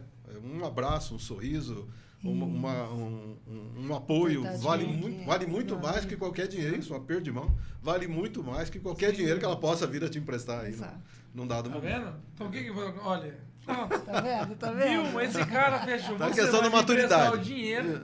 E a minha amizade vai ser pagar. muito mais importante. Muito mais importante. Exatamente. Você vai dar valor muito grande nessa questão da amizade. Eu costumo brincar, na verdade não é brincar, costumo dizer, né, que a maneira do homem amar, não de uma maneira geral, não estou falando de relacionamento, a maneira do homem amar, ela é menos amorosa, ela é mais honrosa. Então, o amor do homem, seja ele com um filho, seja ele com um amigo, seja ele com um brilho no olho ao falar de uma pessoa que fez parte da sua história, que é o que nós vimos aqui, e você viu quando falaram dele. Sim. Isso é um tipo de amor que também é algo que está se perdendo, não é? É uma consideração, não é? Hoje está se perdendo, realmente. Está se perdendo, assim, exponencialmente. E, assim, dentro do mercado, você vê também essa volatilidade dentro das empresas. Entendeu? Antigamente falava, não, a empresa que se sustentou. Aquilo que nós falamos agora há pouco da dinâmica do balão é mais ou menos aquilo mesmo, né? Então, muita gente buscando. Mas é até por conta da fase, né, que você está vivendo. Então, muita gente acha que tem que batalhar, preciso ter para ser. Está errado. É o contrário. Também é uma vaidade, tá? Eu demorei para enxergar isso. Então, eu preciso ser para ter. Também é vaidade. É um equilíbrio, né? Na verdade, nós precisamos do equilíbrio. Um pouquinho de vaidade não vai escapar, você vai ter mesmo, né? Faz parte do ser humano. Não tem como, até importante. Não tem como ser diferente. Ter vaidade nenhuma, né? Como diz o pessoal da maçonaria, justo e perfeito, só Deus, né? Não tem ninguém justo e perfeito, só ele. Então, a gente acaba se envolvendo aí numa questão de vaidade, comete alguns pecados. O pecado, na verdade, é um desvio de conduta. Né? Pecar, na igreja a gente chama de pecado, mas é raro alvo, né? Isso, é um desvio da conduta, né? Quando a sua conduta desvia, então você vai ter inveja, você vai ter gula, você vai ter uma série de situações, né? A própria luxúria e tudo mais, uma série de situações que, né? O senhor já ouviu falar no Enneagrama? Eu já ouvi falar. O Enneagrama ele traça 9 perfis comportamentais. Sim. E todos os perfis estão pautados nos 7 pecados capitais, mais o medo e a vaidade. Sim. Certo? Que, na verdade, os 7 pecados capitais é algo só da Igreja Católica, né? Isso. De considerar o pecado e tal. Então, o que é legal do Enneagrama? Que ele trata, cada um tem a gula, a avareza, a indolência, usa os 7 pecados mais o medo e a vaidade. E aí ele coloca isso como não sendo nem bom, nem ruim. Você tem que ter o equilíbrio. O medo salva a sua vida. A vaidade te leva a querer algo mais. A gula faz te querer mais coisas. Isso. A ira faz você... Porque a ira não é a ira de você a ira da maldade, é de você pegar e fazer, né? Então, assim, é um ambiente de equilíbrio mesmo. Exatamente. Né? Tem uma fala do Buda, não sei se vocês acompanharam, ouviram alguma coisa do Buda. Buda Siddhartha Gautama, né? Ele saiu da casa dos pais, o pai dele era muito rico, e ele abandona a casa do pai e ele sai numa caminhada para encontrar a luz. Porque o Buda é o iluminado, né? O nome Buda significa isso. Não sabia. Buda é o iluminado. Então, e o Buda sai peregrinando, né? E ele fica um período né? Acho que a gente já viu algum filme dos indianos, tem aqueles caras que ficam lá magrinhos, sem comer nada, eles ficam lá só meditando ali, e o Buda passou por isso. E um dia ele estava meditando na beira do rio e estava com fome, ele sentiu fome. E uma moça passou com uma vasilha de arroz e ofereceu para ele. E ele aceitou, ele comeu, mas ele se sentiu mal. Só que ao mesmo tempo vinha descendo um barco, um barqueiro e um menino aprendendo violão com esse barqueiro. E o barqueiro falava assim para o menino: se você esticar demais, a corda vai romper. Se você afrouxar demais, não vai ter som. E o barqueiro disse para o menino: o equilíbrio está entre os dois extremos. É o que você acabou de falar aí. Que espetacular. Né? E o Buda, aí o Buda afinar o instrumento e você colocar ele no equilíbrio perfeito. Buda ouviu isso, comeu o arroz, que há tanto tempo ele não comia, e voltou para casa. Né? Teve o equilíbrio. Ele encontrou a luz nesse momento. Ele entendeu que a luz era o equilíbrio. E, né? professor... Então, quando alguém disser para você, você é um cara iluminado, você é um cara equilibrado, você sabe o que quer. Exato. E pensando nessa luz e vendo tudo que o professor tem de bagagem, né? Tanto ali acadêmica quanto profissional. Qual o seu pensamento em relação àquelas empresas que ainda relutam em passar o conhecimento ou, pelo menos, melhorar o conhecimento, né, de todos os seus colaboradores? Então, o que o professor tem a dizer sobre isso? Como eu te falei, o que a gente tem buscado as empresas, o primeiro passo é chegar na empresa. Sim. Então, essa alternativa do projeto Book é a gente conseguir chegar na empresa através de uma plataforma, através de um treinamento. Esse é o braço para cumprimentar, para entrei na empresa. Primeiro contato. Uma vez dentro da empresa, você consegue obter informações. Às vezes, só de olhar, às vezes, numa conversa, você consegue obter informações. A transferência de conhecimento, muitos empresários têm medo de transferir conhecimento, muitos empresários não revelam números para o funcionário. O cara trabalha no escuro, não sabe se a empresa é boa, se é ruim, se ela deve, se ela não deve, se ele tem expectativa de crescer dentro da empresa ou não. Entendeu? Mas tudo isso é questão de maturidade, né? É questão de cultura. Né? Uma parte grande dos empresários, como eu disse, de 19 para cá, eles sofreram uma mudança de comportamento, de leitura, né? de negócio, né? E eu vejo isso como uma das coisas que está mudando, viu, Vilma? De 19 para cá. Uhum. Então, de 19 para cá, a gestão ela é muito mais participativa. Sim. Tem muito mais pessoas participando de congressos, de seminários, indo em feiras. De mentorias. Contratando mentorias. Buscando mais conhecimento. Exatamente. Era muito comum no passado, lá em 2003, 2004, você ia visitar alguém, ou você agendava uma visita, falava, olha... a Payback Consultoria. O cara falava: vocês são de onde? De São Paulo? A pergunta que fazia era essa. Vocês são de São Paulo? Não, somos de Rio Preto. Como? Rio Preto? Tem consultoria em Rio Preto? Tem aqui. Preconceito. E eu fiz um processo inverso. Eu prestei serviço para a Associação Paulista de Supermercados, a APAS. E eu fui contratado para dar treinamento, curso de gestão empresarial para as empresas que estavam em São Paulo, que estavam na Baixada Santista, que estavam na região de Campinas. Legal. Então, eu fazia o caminho inverso. Quando eu chegava nas salas para fazer as apresentações, a gente falava, tal. Aí os caras vinham me perguntavam, os empresários: não, mas de que lugar que você é aqui de São Paulo? Eu sou de São Paulo, sim, mas do estado. Eu sou de São José do Rio Preto. Como assim? Você é do interior, você veio dar curso aqui? Veio dar curso aqui. Olha que preconceito. O preconceito o que mútuo, está errado, né? Eu me formei aqui na PUC. E uma coisa que eles achavam interessante, eu não tenho tanto o sotaque daqui. Exato. Eu não falo porta. Fecha a porta, que são uma batata torta, eu acabo não falando muito isso.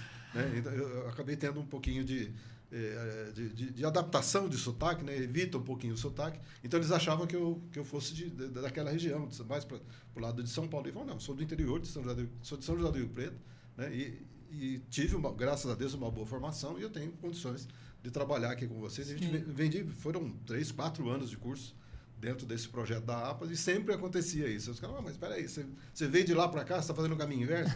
E aqui, os empresários aqui tinham um pouquinho dessa tônica, chamavam o consultor ou as empresas de consultoria de São Paulo. Eu tive um caso de uma empresa da área de saúde, eles me contrataram para fazer um cálculo, para estabelecer valor, que estava acontecendo uma negociação societária. Entraria um sócio dentro do negócio, e eles queriam apurar o valor para poder receber a parte do sócio. Montei o cálculo. E aí um dos sócios falou: não, vamos ter uma segunda opinião, vamos chamar a Ernest, a Coopers e Lybrand. Chamaram a Coopers e Lybrand, vieram os técnicos. olharam, fizeram todos os projetos, e aí a hora que ele colocou o valor na mesa, deu uma diferença de R$100. Sem mentira nenhuma, foi R$100 a diferença do valor que eu cheguei para o valor que eles chegaram.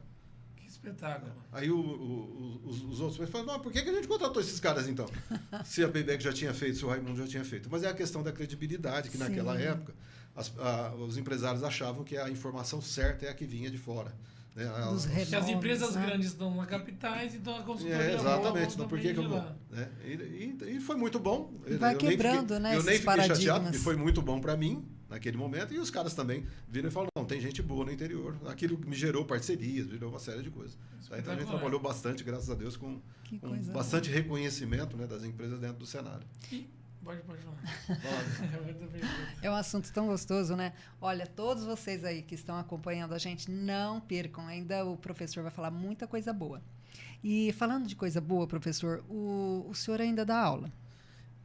Ou está mais voltado para a consultoria? Eu dou menos aula. Hoje é só pós-graduação e um pouco de aula no EAD. Sim. Mas mais pós-graduação. E o professor ainda sente, por parte dos alunos, essa fome de conhecimento? Eu vou fazer uma pós-graduação porque eu só quero um título para ganhar um pouquinho a mais no meu trabalho ou porque realmente eu quero vamos estabelecer aprender? uma porcentagem para você entender.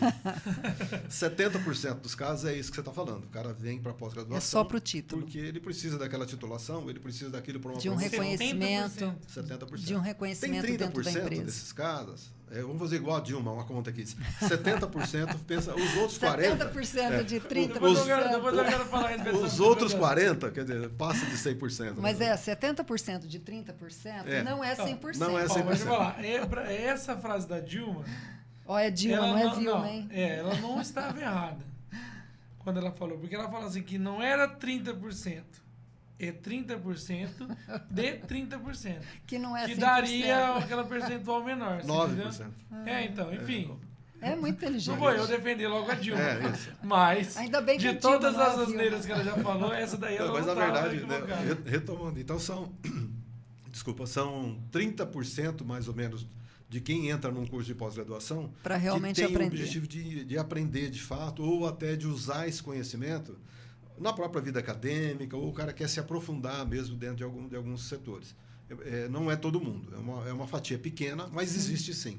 Então, tem alunos que o olho brilha, a hora que você começa a tratar, e você pega um tema que ele encaixa, né, no padrão de conhecimento. É isso que eu queria aprender.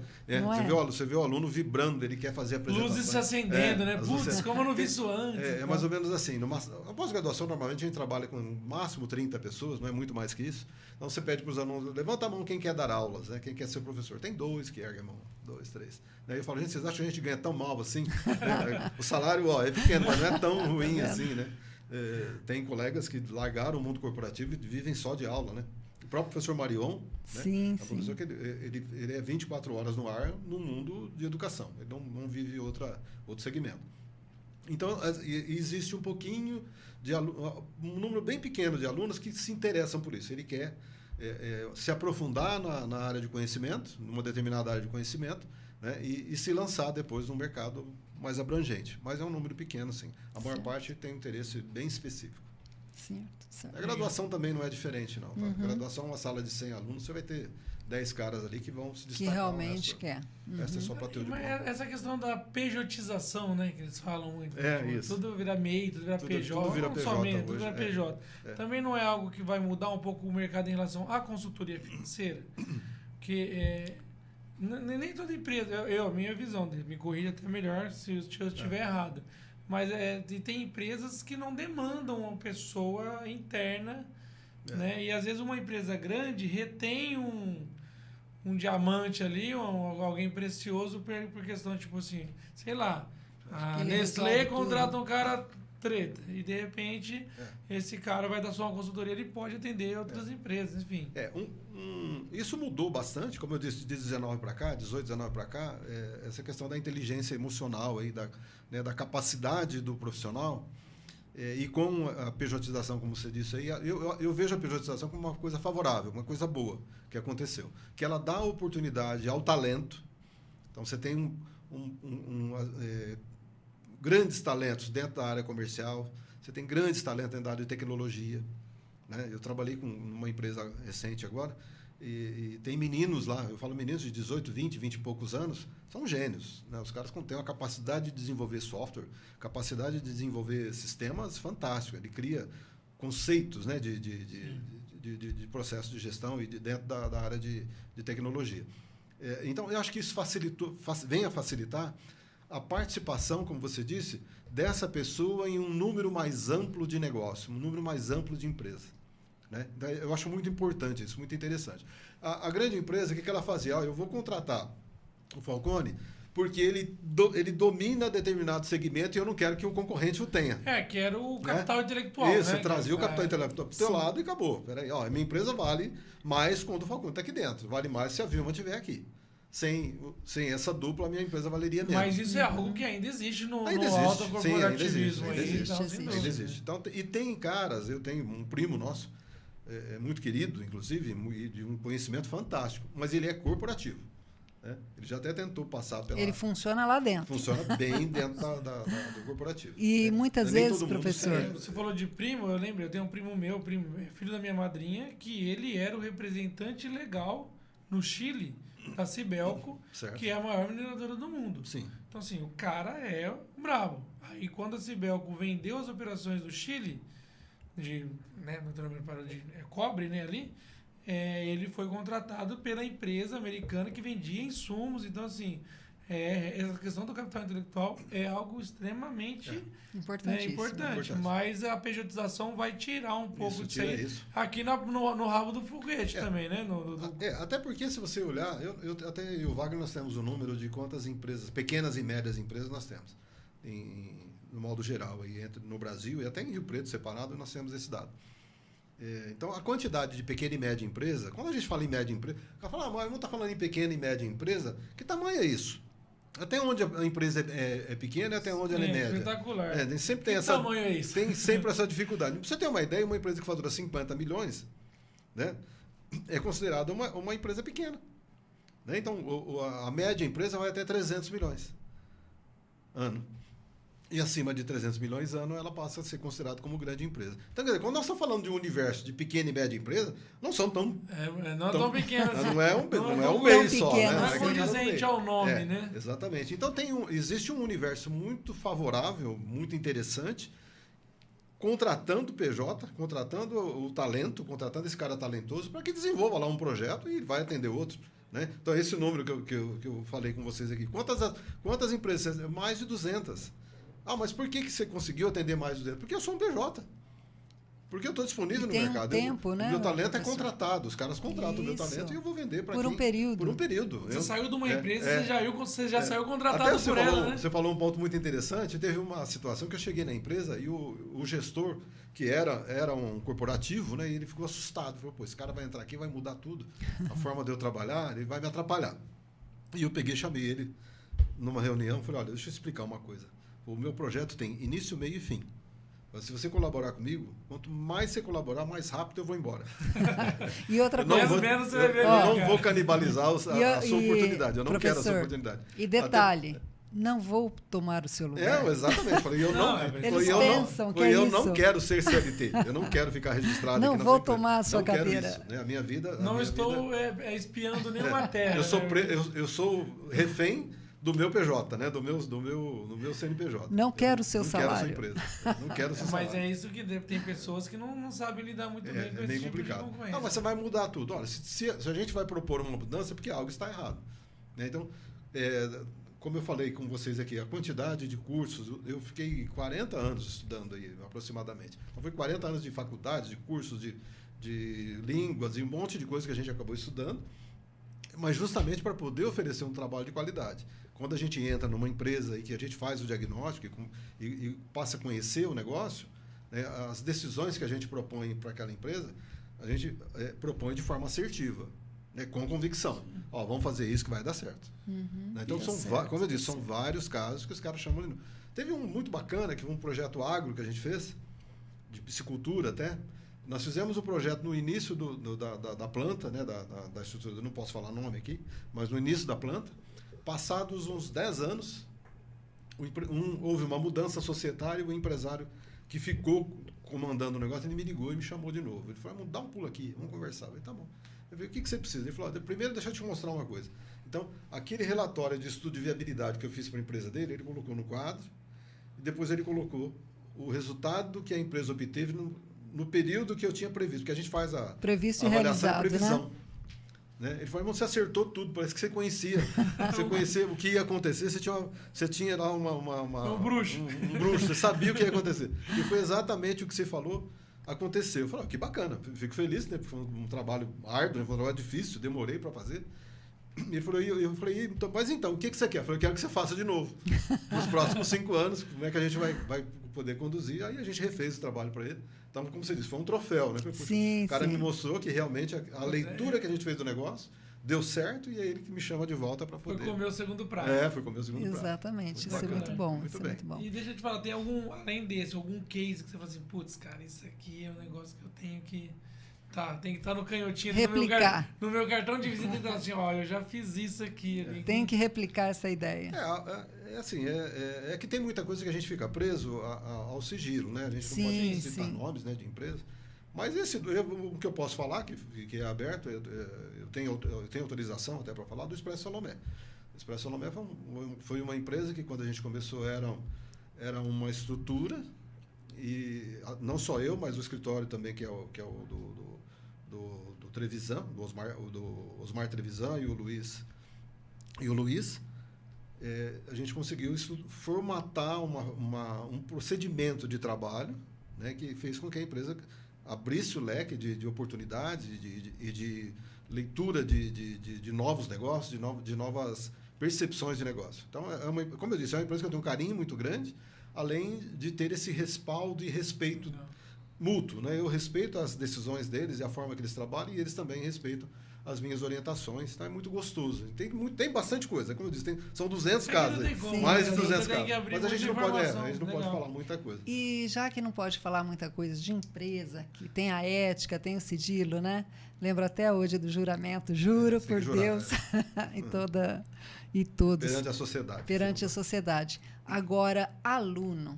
Qual aquele aluno que pode estar 10, 15, 20 anos lá atrás, que o professor traz ainda consigo alguma lembrança e que tem amizade até hoje? Pode citar? Posso. Aí aluno é mais fácil. Bom, o Wagner, que nós falamos agora há pouco, o Wagner Comete. O Wagner é exceção. O Wagner foi meu aluno 2 vezes, né, na verdade. Ele foi aluno no Senac. Quando eu também estava no início de carreira, né? Eu tinha começado a dar aulas. E naquela época o Senac tinha um curso de contabilidade e tinha um curso, se não estou enganado, de secretariado, se não me engano. E eu dava aula de economia nesse curso. Sim. E aí foi onde a gente se conheceu e criou essa amizade. Mas tem o Jairo Moretti, é um menino que é filho do seu Jair Moretti, aqui da prefeitura. O Jairo mora em Ribeirão Preto hoje, mas é um cara que foi um aluno marcante, assim, um aluno que era muito esforçado. Tem a Débora, que ela é pastora, hoje evangélica, eu não me lembro o sobrenome dela para falar aqui, mas a Débora foi uma menina que marcou também, uma pessoa de um desempenho muito, de uma entrega muito grande. Ela tinha uma dificuldade com horários de trabalho e tal, e isso foi marcado, que ela sempre corria, lutou bastante para chegar onde chegou, graças a Deus. E aluno é o seguinte, tem o muito bom que você lembra e tem os muito ruins também. Tem os bala, né? Que e os engraçados, né? E os engraçados. Os engraçados, os que marcaram. Então tem o Chainça, que é uma figura, um cara que eu gosto muito, né? A gente sempre que se encontra dá muita risada, é o cara que marcou. O Renatão, que é empresário lá em Votuporanga, né? O Renato Gaspar, empresário, é um baita de um cara, muito amigo também. Enfim, tem muita gente. Agora, professor, muito cara aí. Tem um detalhe. Tem aquele aluno que o professor falou assim, esse cara não vai dar nada. E de repente virou e fala assim, poxa vida, aquele menino que não dava nada, olha o empresário que virou. Que, na verdade, assim, tem cara que na sala de aula, ele escolhe o tema. Então, como eu disse, no curso de Direito, o cara não quer nem saber de economia. Não tá ali, a maior parte... O coração dele não bate por isso. Não bate por isso, Então, ele está preocupado com o tributário, com o criminal, com o civil, com o familiar. Ele está preocupado com tudo que está relacionado ao direito, menos economia. Um detalhe é que ele precisa entender que, quando a gente estuda economia, a gente estuda a gente. Ficou meio redundante, a gente estuda a gente, mas é isso mesmo.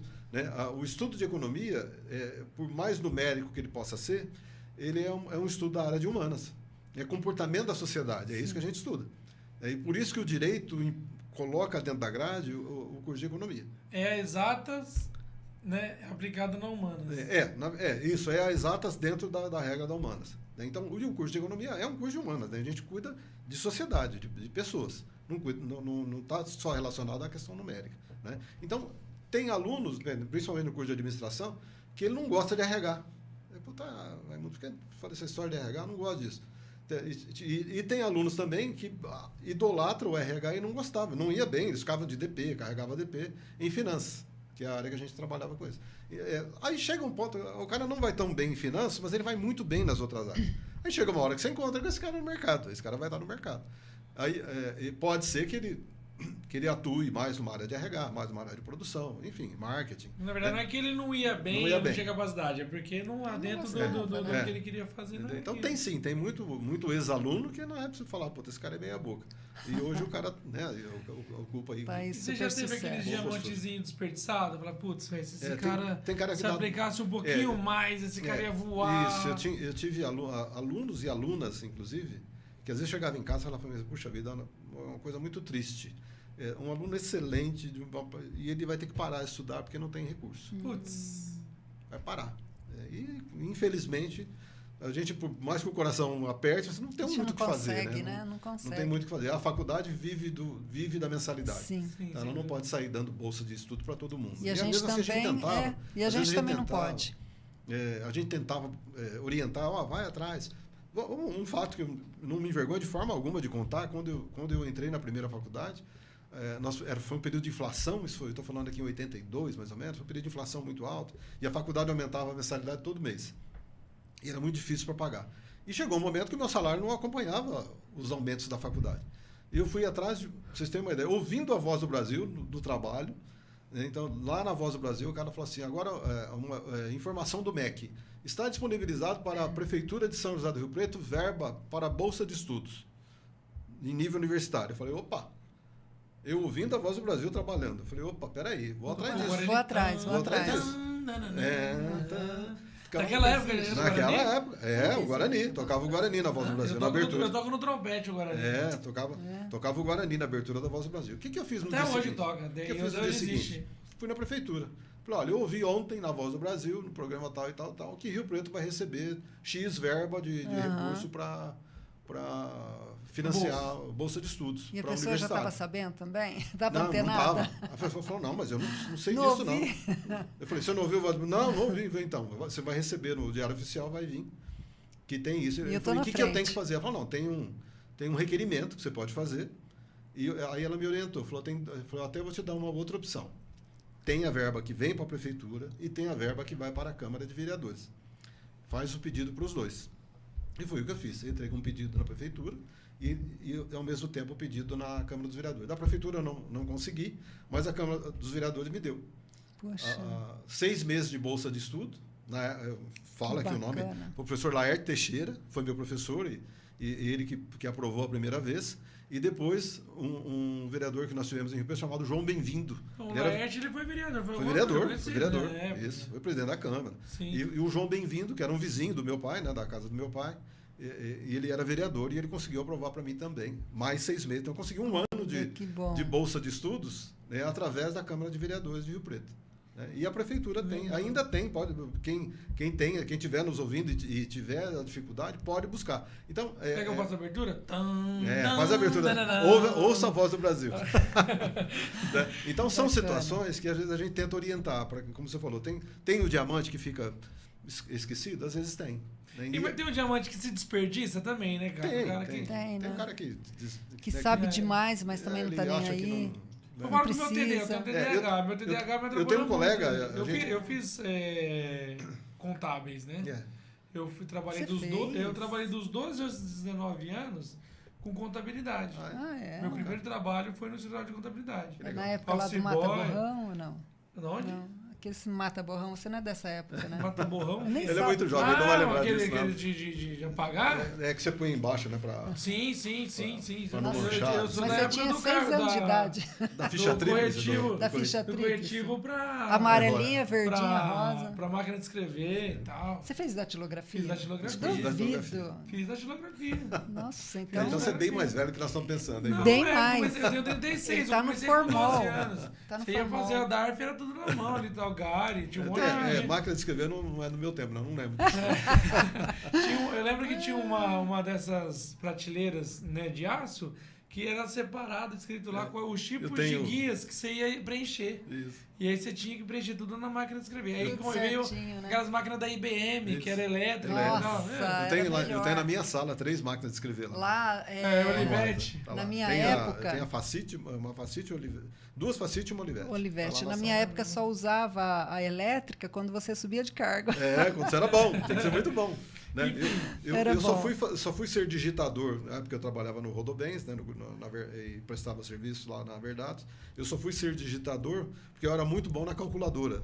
Era Nossa, muito também. rápido na Fazia calculadora. continha assim, ó. E Eu aí falo eles assim, falaram, ó. esse cara é bom. Aí eu fui digitar, eu fazia digitação, a gente ganhava por toque. É verdade. Eles remuneravam É pela verdade. quantidade de toques que você conseguia lá. E Era sem qualquer- olhar, né, professor? Sem olhar, E sem sem olhar. trabalhar. Tinha que ser a SDFG. Eu E trabalhava... o ombrão esquerdo era o brabo, né? Que dava o tapa. Né? Eu trabalhava até às 6 da tarde, né? Até às 18 horas Aqui. no período normal na Rodobens. Aqui, ó. Eu saía daqui e ia para Verdados. E a gente sentava naquela época, o teclado era um enorme, assim, era um Scopus barulhento, pra gente não dormir à noite. Então você ficava até meia-noite e meia, 1 hora na digitação ali. Mas é aquilo que eu falei do assessor de hoje, né? A gente Sim, fazia e não sabia sim. o que é que estava fazendo. Simplesmente digitava. né? Fazia. E era chique no último, Era né? chique. Era... Nossa, Então, a aí- gente que Nossa, datilografava e gente, depois... digitava rápido, hein? E Era quando bom digitação. foi, e saiu da datilografia, e quando foi contratado para ser digitador, você era o cara. Você era o cara. Sim. Você era o cara. O Laniche tinha a datilografia, né? Vinha aquelas folhinhas com dentro de um plastiquinho, né? Ah, que legal. E o Zé Rorex? O Zé Rorex. É o Orex da vida. E aí o que aconteceu? Quando eu fiz 19 anos, meu pai faleceu. E aí eu tinha faleceu tipo dia 23 de janeiro. E eu tinha aquele tempo ali, tipo, dias pra fazer a inscrição na faculdade, porque como ele era militar lá, eu continuava recebendo a pensão até eu acabar a faculdade. Legal. Então a última faculdade que tinha, a única que dava era a Dom Pedro, que tinha engenharia civil. E eu tocava trompete na fanfarra. E aí quando o professor nosso, a gente representava a faculdade de Dom Pedro, porque depois de 1960 lá, que caiu... teve o episódio dos ônibus, né? 1989, né? 1960, não lembro. Que caiu no turvo lá os estudantes e tal. Então a gente tocava. E aí o dono sempre ia dar uma bolsa, e na hora não deu a bolsa pra mim. Então eu tive que fazer esse vestibular meio que numa urgência e entrei. Só que eu não me adaptei. Aí no próximo ano, no meio do ano, naturalmente eu já molecão, perdi o pai, nem na escola de direito eu ia. E aí no próximo ano eu comecei a fazer contábeis. E aí eu cheguei para uma pessoa que eu trago até meu amigo hoje, o Fábio, cheguei para ele e falei assim, cara, eu vou fazer contábeis. Ele falou assim, você é louco? Aí, nossa, aquilo lá me broxou. Totalmente, me cortou todo o meu barato. E eu falei, cara, faz 9 anos já que eu tô aqui, né? Tipo, se eu tô louco, então... Aí eu já era muito bom de informática, já digitava muito bem e tal. Aí eu comecei a trabalhar e hoje eu tenho empresa de informática. Sim. Mas contabilidade era o que eu queria pra mim ali e tal. Dá tempo ainda, né? Então, não, é muito duro pra Dá aprender. tempo, dá tempo. Nunca é tarde. Quer ser mais Sim, um né? louco? Não era falou você é louco no sentido, tipo assim, aqui dava muito trabalho. E hoje em dia, cara, na época, tipo, ainda tem aí a Trentin, né? Aquelas consultorias, Tem, tinha IOB e tem tal. IOB, ainda tem. E pagava IOB, e tal. nossa. Mas ainda hoje é mais fácil, né? Hoje. Iob Thompson. Thompson, né? Nossa, toda semana tinha que ficar separando, colocando aquelas pastinhas, né? Aquela que faz assim... tchiu. Eu colocando na hora. Você ligava na IOB, era o Bertoldino, o professor Bertoldino que atendia, e o Aniceto. Isso, Aniceto é meu Aniceto, vizinho. Aniceto. Adalberto Olha Aniceto, é meu só. vizinho aqui na Jura? Alto Rio Adalberto, Preto. isso mesmo. Eles que atendiam a gente para dar atenção. informações da IOB lá. E ele era no marmitão, né? Nossa. Aí de vez em quando você tinha umas dúvidas mais cabulosas, você ia lá, ele te atendia pessoalmente. Era legal. Era muito Nossa, legal. mas o boletim IOB é a mesma Não, era coisa que está fundamental, entrando né? no Puxa Google, vida. né? Era tudo, Era né, Era professor? tudo para nós. Né? Tudo, Meu tudo Deus. pra Era o nós. Vadmecum pro Nossa. advogado e o boletim IOB pro contador, né? Mas Sem todos dúvida. os setores, né? Sim. Já ia lá na orientação. Era ótimo. pá. E era gostoso, né? A gente saía daqui da Boa Vista e ia lá na Receita Federal a pé ou de bicicleta. E, enfim, A receita né? foi aqui embaixo, né? Na descida aqui, um tempo, né? Ah, é? Era Não, bem na eu descida. peguei já Onde lá tem na- o cruzamento da Fernando Costa aqui? Aqui Aí desce- embaixo, aqui? é. Era aqui? Não, Era não ali. peguei essa época, Era ali. não. A E Receita sabe Federal era ali. o que era muito gostoso? Na nossa época de contabilidade verdadeira, pura, ia-se muito, né, no posto fiscal, É. não é? Levar aquelas É porque guias, levar tudo. Hoje, você, pra você ter uma ideia, o posto fiscal não quer que você vá lá. Não, né? não quer. Você tem que fazer tudo eletronicamente, ninguém Sim, vai te sim. receber. E a Receita Mas Federal... era- Eu tenho um amigo era pessoal, muito eu tenho um bom. amigo pessoal meu que é fiscal lá. É muito próximo, muito amigo meu, tipo um pai pra mim. E ele realmente fala isso, que hoje é um deserto. Não, né? não vai ninguém. Não. É porque é Eles tudo preferem que você não vá. eletrônico e tal, tudo tudo por eletrônico. e-mail. E virava ponto de encontro, É. né? Para encontrar os Nossa. Isso era muito contadores. bom. A gente fazia os malotes, aí vamos supor, você vai na Receita, então um vai na Receita, o outro vai, Outro vai no no banco, no posto Posto fiscal. posto fiscal, e A era Terezinha banco. tá lá até Terezinha. hoje. Terezinha é uma mãe de um amigo meu, ela é maravilhosa, enfim. Terezinha tá lá até hoje? Terezinha, eu não sei agora, mas deve fazer. Não, eu acho que ela tá lá até Será? hoje. Puxa vida. Aí eu lembro que aí, como a gente trabalhava com contabilidade, entra esse negócio de você, do percentual baixo de você querer. Aí eu lembro que entrou um cara que chamava Matheus, nem sei mais da existência dele, ele com 24 anos virou fiscal. Olha só. Ah, mano, era o auge. Todo mundo queria conhecer o Matheus. Aí, nossa, hoje eu conversei com o Matheus. Tipo assim, Legal. então porque a gente. E o pessoal esses queria. cargos, eles eram assim muito respeitados, Muito respeitados. né? Sim. Era E até pra hoje é, nós né? um major. Sim, totalmente. Igual meu pai, quando era tenente. Meu pai foi o último comandante do cadeião aqui. É. Meu pai era tenente. E referência, né? Total, respeito Um total. respeito. Enfim, aí depois foi para Riolândia. Nossa, aí teu pai tá dando entrevista na televisão. É legal. Enfim, as pessoas chegam e têm honra, que às vezes você mesmo de casa, aquele negócio bíblico que o profeta não tem honra em sua casa, um negócio assim, né? O sacerdote não tem honra em sua casa, alguma coisa assim. Realmente, às vezes você vê, tipo, igual, às vezes a pessoa que tá igual contigo aqui não sabe da tua relevância, do teu peso, né? Da tua importância para a história Na da sua cidade área, até. né? A gente pode falar com certeza isso, porque você passou sendo mentorado por pessoas de extrema relevância, né, dentro da nossa sociedade, trabalhou em empresas de extrema relevância dentro da nossa cidade, prestou consultoria, o que com certeza, igual você falou do Expresso Salomé, de repente se uma pessoa igual você não tivesse passado por lá, talvez, né, tipo, talvez. Talvez, Não nunca se sabe. Não se É, sabe. não se sabe. Então, assim, a gente nunca vai saber, de fato, qual que é a real importância. Tá? Eu lembro que eu trabalhava no escritório de contabilidade e eu era, né, quatro quarteirões de casa, né? E aí um dia tava ali em frente a Ezequiel Ramos, aquelas florzinhas amarelinhas caiu, tinha acabado de chover, e um senhorzinho e uma senhorinha andando de bengala, de braço dado. Cara, ele nunca, né? Naturalmente, isso faz muitos anos, eles já não estão mais entre a gente, mas eu nunca soube quem era e eles nunca souberam que aquele ato ali gerou algo Marcou. em mim maravilhoso.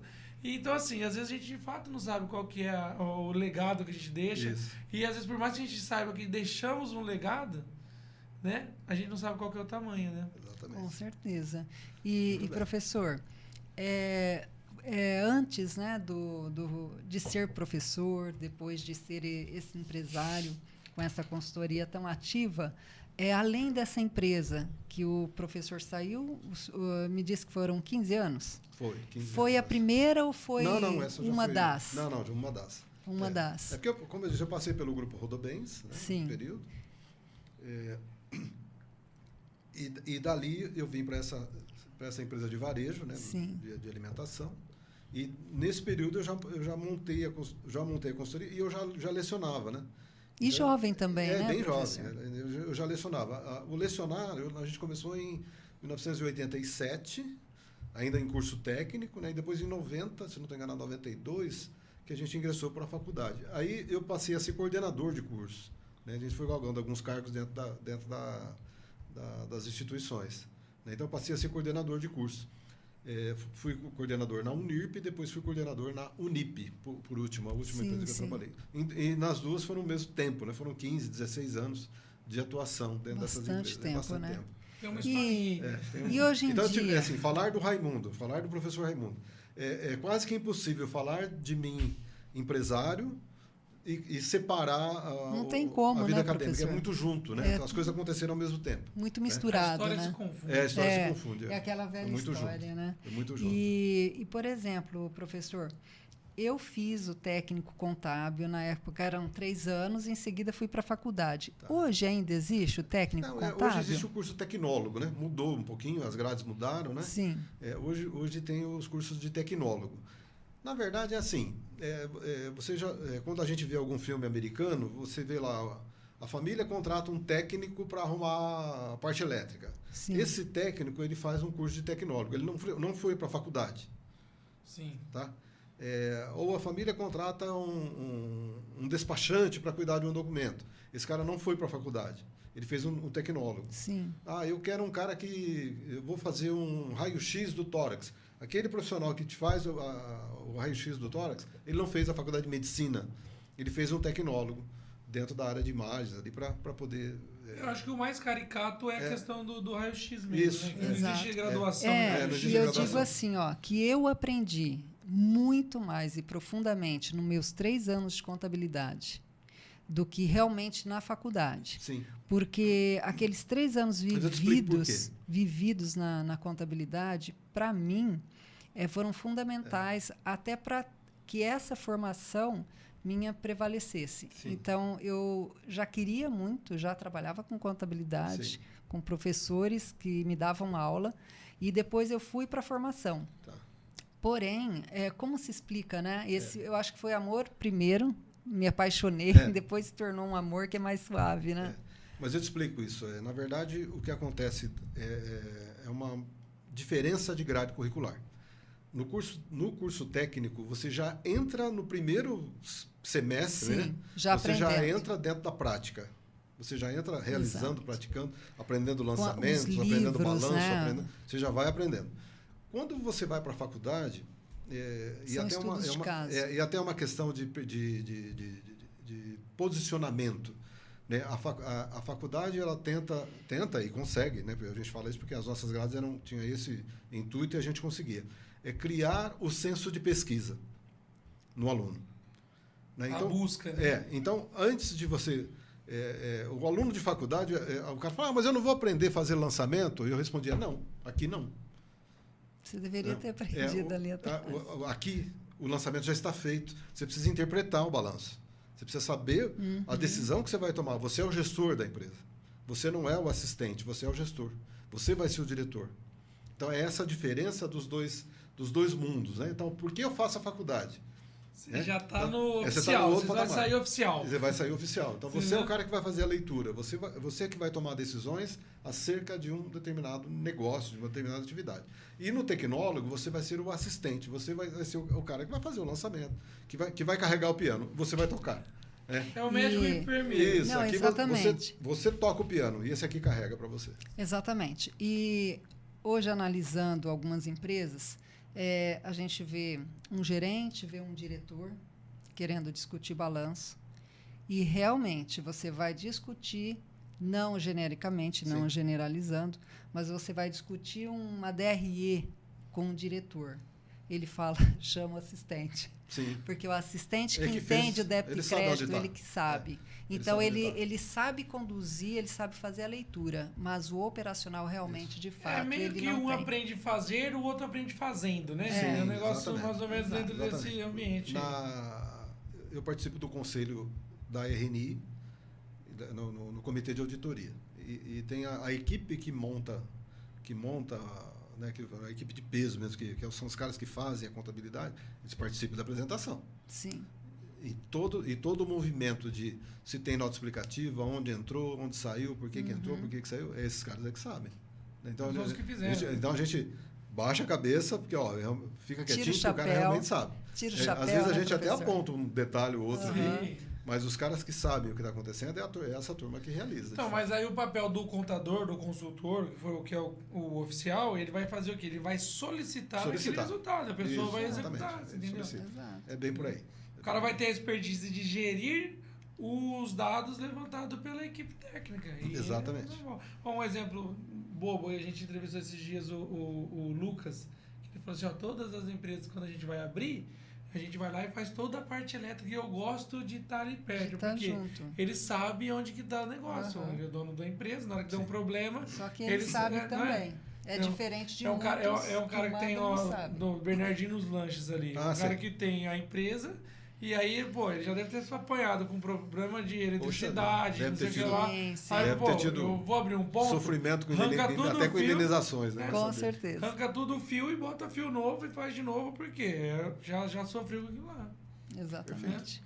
Acho que é isso aí, né? Muito isso aí, professor. Tem algo mais que o professor queira comentar? Eu acho que nós temos temas para tratar em outro momento, né? Então, nós vamos falar de pecado, aqui. Vamos, muito. Nós vamos falar de Rio Preto, sim, vamos falar das expectativas de negócio que a cidade proporciona. Né? Rio Preto hoje é região metropolitana, né? Então dá para se falar bastante do que tem em Rio Preto e o que tem na região. Até para o pessoal entender o que é isso. Essa mudança. Que né? essa mudança. Exato. E tem Severinha lá, do lado de Monte Azul Paulista, 100 e tantos quilômetros aqui, que é a região metropolitana de Rio Preto. Então, assim, o que vai mudar? Né? Eu acho legal até uma pessoa ter o conhecimento do senhor. Tá. Enfim, e o que tiver relacionado a empresas, eu estou à disposição. O dia que vocês precisarem, vamos falar. Para o nosso público, quem quiser contratar os trabalhos, né? A prestação de serviço da Payback, como que eles têm que procurar? Primeiramente, eu acho que o acesso mais fácil é o site www.paybackconsultoriatudojunto.com.br. Ali você vai ter as informações do EAD que nós falamos aqui. Sim. E tem também uma apresentação do que é a consultoria. E os contatos. Lá já tem vários cursos também. Tem vários cursos disponíveis lá. Tem vários cursos disponíveis ali. Todos os cursos que a gente oferece estão relacionados à gestão empresarial. Certo. Tá? A gente não oferece... tem curso de línguas, mas ele está relacionado à gestão empresarial. Sim. Vou negociar depois com ele aqui curso de oratória descontão para a galera do Pocket. Tem desconto, pode ir lá que tem desconto. Vai ter o cartãozinho de desconto. Tem cartão de desconto. Tem sim, pode ficar à vontade, tem cartão de desconto sim. Em grupos maiores também tem uma negociação. Que bacana. O propósito dos cursos, como eu disse, é a porta de entrada. Tá? É através do curso que a pessoa vai contratar a mentoria, vem contratar a consultoria. Então, o curso é um plus aí que a gente está oferecendo. Tá certo, professor. Olha... Prof. Raimundo com Y. Raimundo com Y. Não é de Maraguape. Não é o professor Raimundo de Maraguape. Raimundo não é o Nonato. Não é o Nonato. É o Neto. A propósito, digníssimo. A propósito, digníssimo. Então, eu quero parar aqui para falar rapidinho da nossa... Eu não vou nem passar, que eu já estou para ir dormir, mas... Mas, sabe que... Passar porque eu sou desse, sabe por que eu brigo? Você já usou Mary Kay? Não, Mary Kay eu nunca usei. Já usei pancake, mas Mary Kay eu nunca usei. Pancake, não, isso aqui... Sabe por que eu brigo com você? Deixa eu ensinar ele, porque mas sabe por que é eu um brigo? papo de homem aqui. Mas sabe por que eu brigo com você? Suspeita esse papo de homem. Vem Mary Kay. O que é que eu faço? Olha lá, eu tenho suspeita. Não vou fazer essa passagem. Não, ouve, professor, ó o ciúme. Não, vem Mary Kay pra cá, eu, como mulher... bonitinha, princesinha, eu não passo nada. Ele pega tudo. Ele que quer demonstrar, ele que quer passar. Eu sou garoto propaganda, eu sou a parte linda dessa empresa aqui. Entendeu? Ó, passa aqui para tirar o brilho, o brabo. E é bom, o senhor já fez essas coisas, eu percebi, né? Você não, tira sim. Mas cabelo, sabe o que aconteceu? maquiagem. Quando nós fechamos a parceria, eu fui lá e peguei, né, adquiri o kitzinho lá. Não me deu nenhum. Adquiri. Não. Eu já te passo o contato da Simone Souza. Eu quero Simone ganhar. Souza 35. E aí eu comecei faz uma semana. E, cara, homem, né? Eu também sou um cara que eu não vou ficar... cosmético e tal. Eu não faz parte de mim isso daí. E a gente não se cuida tanto quanto as mulheres. Mas aí você vai passar um creminho na cara e tal, o negócio, você vê que dá um resultado, né? Então, assim... Mas você tá bonitinho. Ganhei 30, de 25 a 30, pai. Entendeu? Olha o meu cabelinho que eu cortei lá na Espaço de Vito. O senhor conhece Espaço de Vito?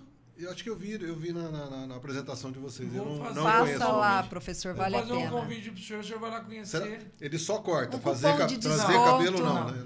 Cupom de desconto do Pocket Podcast. Pode ir lá, usar esse desconto que o O Vitor Hugo e a maravilhosa esposa dele vão atendê-lo, que bom. a Tati, vão atendê-lo lá com bastante carinho. Sim. Se o senhor quiser dançar, você já dançou? Opa, Você sou bom de gosta dançar. Pede valsa, hein? É verdade? Ô, Cadê a Então, patroa? depois eu vou convidar o senhor pra gente numa aula lá na Stardance. Já ouviu falar? já ouvi falar também. Então, Stardance, vai lá também. Dança de salão. Sim, Isso. espetacular. Julião, cara, Júlio é espetacular. Tem o Júlio, tem o Douglas também, que é sócio dele, Tô muito precisando. top. Stardance, Mary Kay, a Simone Souza, O Espaço de carro rosa, Vidro. o carro rosa. Eu posso falar? Eu dirigi o carro rosa, mano. Nossa, tô falando Eu que dirigi ele tá o me carro tirando rosa. em tudo, Não, mas professor. ó, eu vou te falar o que aconteceu. A gente saiu lá do Sei. almoço e eu fui lá. Ah, Aí o que aconteceu? Ela tá grávida. E o carro dela tava na rua de cima. daí você foi buscar. Gentilmente, Vai eu lá. me Não dá com ofereci. o carrinho rosa. Eu fui lá e pilotei. Eu sou o primeiro Qual que é o homem carro? hétero desse país Pra dirigir o carro rosa. Qual É, carro que é? Acho que é um Onix sedã. Lindo, É, lindo. maravilhoso. E o rosa que ela escolheu. Simone, me preto. espera que eu quero entrar nesse carro. Só. Me eu aguarde. dirijo, tá? Bebidas Poti. Sandra, vem com nós ainda, estamos na tua cola. Sandrinha, mandei Vem, um vamos zap marcar a pra agenda aqui você. nossa que já. A Gi Franzotti já veio aqui, o Zé tá para vir também. FX Tecnologia and Vigilância Digital, que é a minha contigo? empresa, da parte de informática, monitoramento Trocar negócio de aí. alarme, rastreamento de veículos. Parcerias. Entendeu? Paulistano Lanches, que a gente vai comer um dogão ali, brabo, do Paulistano top. Hands Film, que é a empresa do GFT, e a Fintech. A Fintech levanta capital de Recurso, giro. é. Da Rose Nossa lá e tal, tá na frente da legal. galera. Parceria bacana, E né? é isso, É isso aí. Show de não bola. é? Eu queria agradecer mais uma vez. Eu que agradeço. Reforçar a abertura do nosso espaço para vocês aqui. Obrigado. Sempre que vocês precisarem. Tá Vocês bom. têm o EAD, que vocês precisar da nossa estrutura. a gente tá à O Vagnão vai estar aí com a ele gente, vai o vir com a professor gente, também prazer vai aqui. voltar. Vamos, inclusive eu já vou adiantar para vocês, nós estamos estudando aqui, né? Já vou falar do Entre a Vilma, naturalmente a gente está estreitando aí esse network. A gente vai buscar fazer séries com ensinamento para empreendedores e tal. Exatamente. Né? É a Vamos novidade tentar. do Pocket. Ó, vocês aí que estão seguindo a gente, não percam. Novidade, novidade. Todo mundo, seja na empresa, seja no lado pessoal, precisa desse lado, desse feeling financeiro, tá? O controle da vida pessoal e na empresa é igual, tá? O diferencial é o tamanho do bolso. Mas não percam. Teremos séries aqui financeiras aqui com o nosso amado professor Raimundo e também o nosso amado Wagner, tá bom? Eu posso ousar te pedir para finalizar ali, ô Derek, o salário, né? O velho? salário, ó. Muito Obrigado, bom. viu? Obrigado. Deus abençoe. E o salário, ó. O salário.